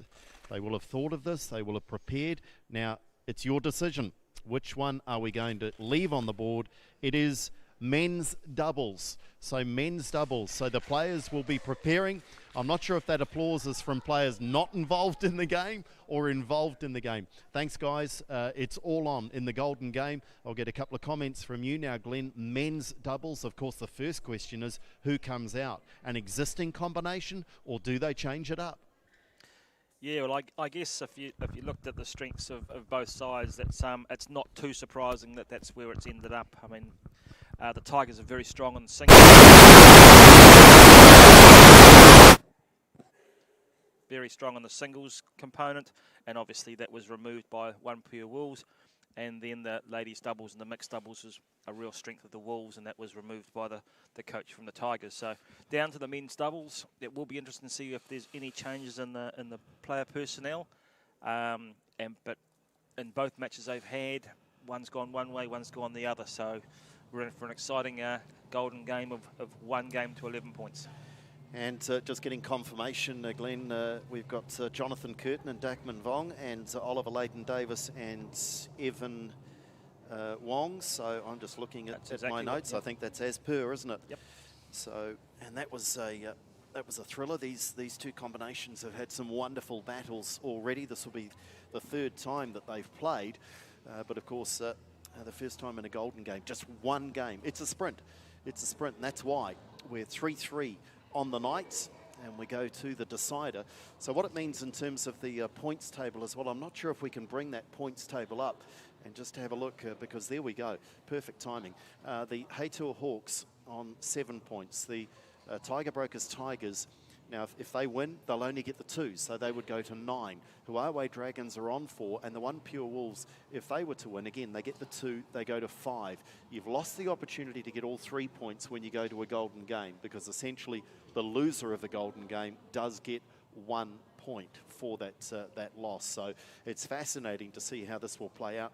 Obviously, you can see on that points table, the Wolves desperately need the points. As I think our players are just about ready, let's welcome them on court for this golden game decider. It is men's doubles here at the Waitakere Badminton Centre. We're going into overtime, but a golden game, badminton, and why not? It's been a thrilling night so far, and I'm sure it's going to play out over the next 5 or 10 minutes in just as thrilling a fashion. It's I just love watching the coaches make those decisions, Glenn, and you know, the first couple of calls are relatively easy, aren't they? Because the coaches, I assume, and we'll have to have a chat with them about it, but I assume that their first decision is, what match don't I want to play? You know, what do I definitely want removed? Because then it comes down to, in the last couple of decisions, okay, what do I prefer? What would I like to see left in the mix? So fascinating tactical decisions by the coaches and the players. Service or end? You serve. Who receive first? Ivan. Jonathan serve. Final 2 minutes of warm-up then. Okay. 2 minutes. Now the formalities are dispensed with. And I think you're right. I think those coaches coming into probably the last game will be starting to organise who they were going to remove and what games they wanted to play. So they'll have some sort of pre-plan as to what that was going to be. Yeah, because some players may well know, and they can be told, you can relax. You can relax. And there will at least be one game in the minds of each of the respective coaches that won't be involved. And it's interesting that you know, it is players that have got to come back out and warm up again. The opportunity was there. What did we have left? We had women's doubles and men's doubles were the last two on the board, I think, weren't they? So in either case, it was going to see players have to return, having been watching that mixed at the end. Okay, race to 11. Can you pick it? It's a lottery, isn't it? Yeah, it's a lottery now, and the tension's quite different.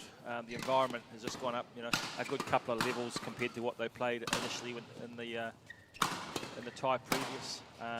It all matters now on one game. So all those silly little mistakes or unforced errors, you know, really have to be eliminated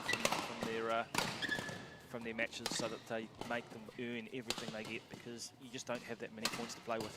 And of course, in the earlier clash, as we see some of the numbers, the rankings for these players as they finish their warm-up, but in the match earlier tonight, it was Curtin and Vong that got the win. So that saw their record in the LearnCoach New Zealand Badminton League go to 2-2, and Oliver Leyden-Davis and Evan Wong, their record also went to 2-2, but thanks to the loss. So one of these pairings will finish the night technically at 3-2. And it'll be interesting, because what we did see in that doubles initially is they all struggled to serve. So they haven't got time to do that now. They have to be serving on point.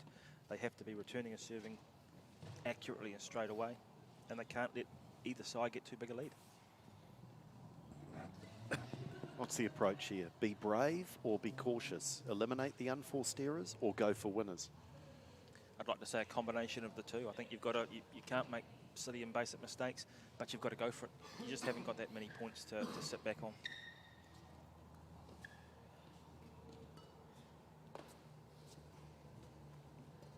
The Wolves, it seems, on that league table that we saw earlier, they have more to lose. They don't want to fall further off the pace. Both these teams have at least bagged the 1 point, but they want two. OnePure Ulpus, represented by Oliver Leyden-Davis, Ivan Wong. And on my left, Tiger Black Tigers, represented by Jonathan Curtis, Darkman Bong. Tiger Black Tigers, two serve. Jonathan Curtis, two serve to Ivan Wong. Ball, play. Here we go.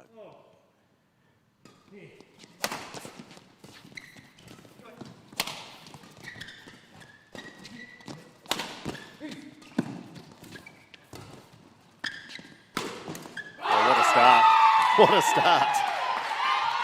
All four players straight away into this golden game.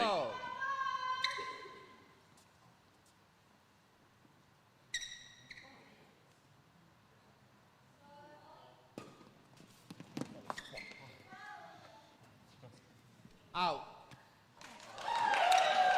Late call. I think the line judge might have been unsighted. It was great.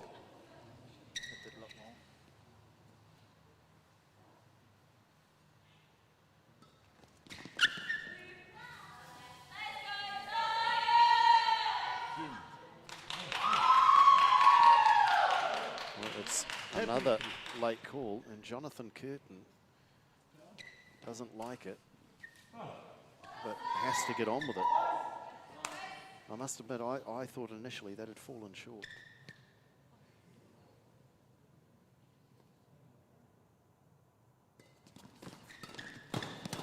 Oh, Leyden-Davis, is this his moment? He's the leader of this team.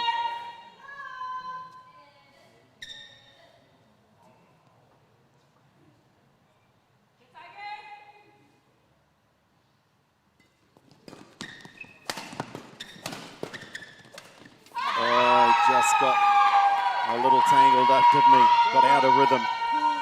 Good defence by the Tigers. He didn't quite catch hold of that first one. I thought he.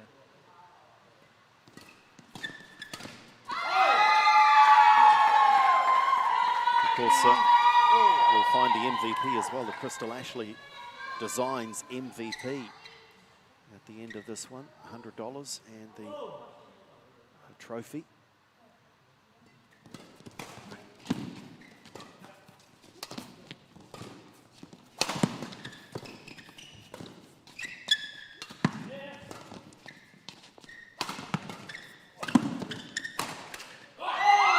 This is a good response from the Tiger Brokers Tigers.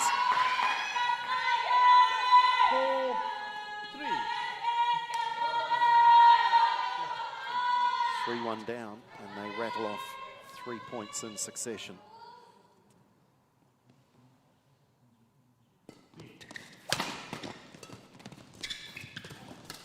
Oh, Dakman Vong, the opportunity was there. I think Leighton Davis knows he got away with one.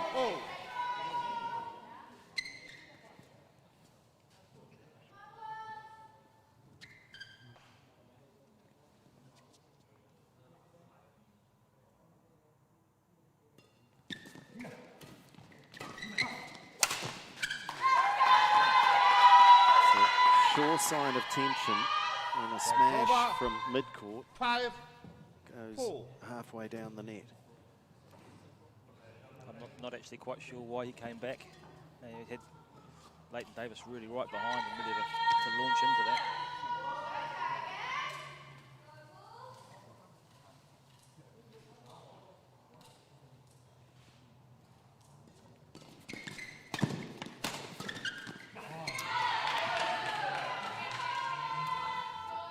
Over 5-all.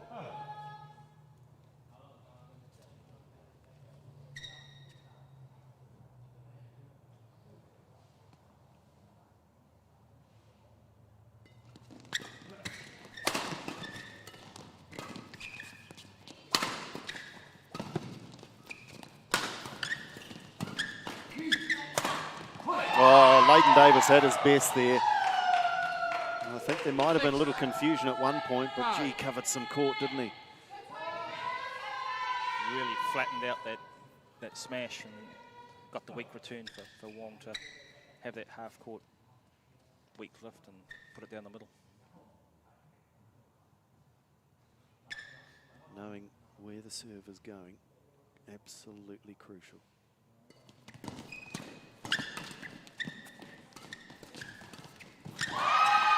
That's an unforced error. And there was a big gap there too. Both players had gone. So they dragged that one across. A big hole. First to 11, one game only.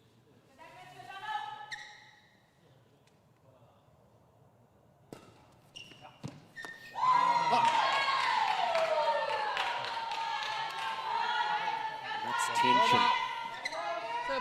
Avoid the short serve. Try and take a bit of the nervous tension out, but the adrenaline takes over.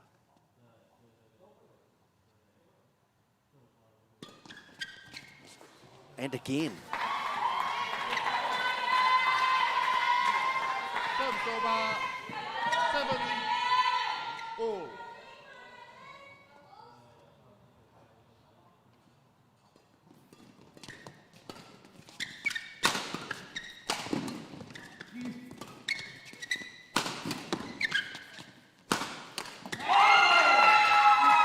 Well played, Dakman Vong. The whole thing, you just can't keep lifting. You know, these guys are too strong. Keep lifting up, you'll get punished. Play. Becomes self-defense though, doesn't it?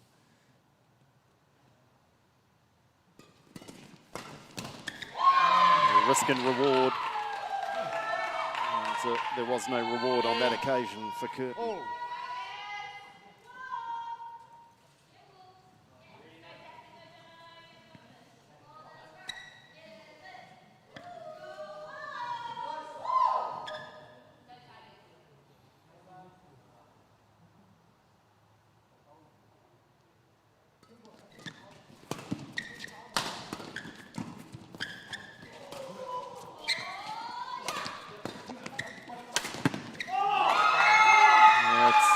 Nice hit. Over 9-8.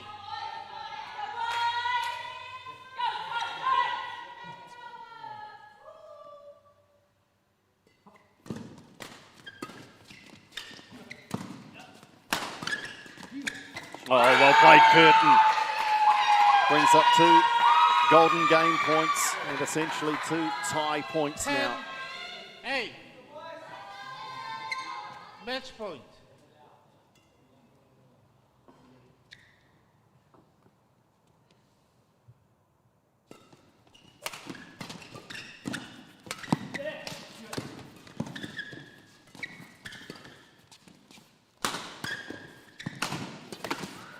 And they've got it, the Tigers. The team stands, shouts of joy, and they've got it 11-8 in the decider. And the golden game does mean the OnePure Wolves will pick up 1 point, but it will be 2 points to propel the Tiger Brokers Tigers to the top of the table. Going another week in this competition, and they look odds on to be playing for the majority of the prize money in a couple of weeks, whilst the OnePure Wolves, that 1 point will at least keep them alive. But they'll go in knowing they probably have to win their final 2 matches. But golden game, it was close, Glenn. It was competitive, it was tight, and in the end it just came down to 1 or 2 errors, 1 or 2 winners. Yeah, and what another excellent show that we've got tonight from the result in the end. Another tight game right across the board. It just seems to be every tie we play has been close and right down to the wire tonight. 2-3 points in the whole thing, and really exciting badminton. Thanks, Glenn. Well done, guys. Back again, and even more delighted, I imagine, knowing that wins it for the team. Definitely. There's no other way to put it. It's great to have a golden game and to just play and win. How do you get ready for a golden game? What was the warm-up like? Are you watching what's going on the court as well as getting ready? Yeah, I was kind of already warm from the previous game, so I just had to mentally prepare, just prepare my serves and everything like that. Yeah. I was saying to Glenn, we were both talking, saying, what do? Do you get cautious and not make mistakes, or do you go for winners? Do you guys talk about the approach? We just taught ourselves to play it like it was the 3rd set in our doubles. We just tried to play every point like it was level, like I said before, and just not feel the pressure, just play. Well done, guys. Congratulations. Winning the points for the Tiger Brokers Tigers. They take it out in the golden game in the men's doubles. Well done, fellas. Congratulations. Go and enjoy that with the team. I'll now bring in our Crystal Ashley Designs MVP. And I think she's looking a little surprised, but Rowan Apalasuk, well done. Congratulations. There is your reward, $100 as well from Crystal Ashley Designs. How cool is that to win that? Oh, it's pretty cool. I didn't really expect it since we lost, but it's a great feeling. Yeah, and listen, so close. That 1 point still keeps the team alive though, doesn't it? You go into the last couple of weeks and a couple of wins and you can still make that final. Yeah, definitely. I just think every point counts in this competition. Yeah. Well done. Congratulations. Crystal Ashley Designs MVP. Good stuff, Rowan. Wonderful to see a young player picking up that for a couple of wonderful efforts in her games tonight. Unfortunately, in the end, it was a losing performance. I'll bring Glenn Cox in now to just sum things up. These golden games are wonderful. They really are. They're great for the sport, great for the game, not great for the Wolves if you're on the wrong side of it. But again, another wonderful night of badminton. Yeah, and it was. And once again, when we started the night, we said, hey, this can go any way again. And it doesn't matter where you are on the table at the moment. You're competitive. And if you turn up on the night, hey, it's anyone's. And I guess the Tigers, they've given themselves a real chance now, favourites to be playing in that final in a couple of weeks' time. But if the Dragons and the Wolves can win their remaining 2 matches, it could all change very quickly. Yeah, I think there's still a couple of weeks to go in the preliminaries. So once again, they have to come and play. They can't afford to take it easy and drop points. These other guys will be hunting it still to come through, and they're not out of the competition yet. So there's still everything to fight for, and probably even more so for those teams that are at the bottom 2 spots. Good stuff, Glenn. Thanks for your comments tonight. Again, that wraps us up from the Waitakere Badminton Centre. Another wonderful night of action in the LearnCoach New Zealand Badminton League. And we'll be back again next Tuesday night and Wednesday. Make sure you're with us on Sky Sport Next and Sky Sport 9. But for the meantime, it's the Tiger Brokers Tigers who will be celebrating longest and loudest tonight with a Golden Game win over the OnePure Wolves.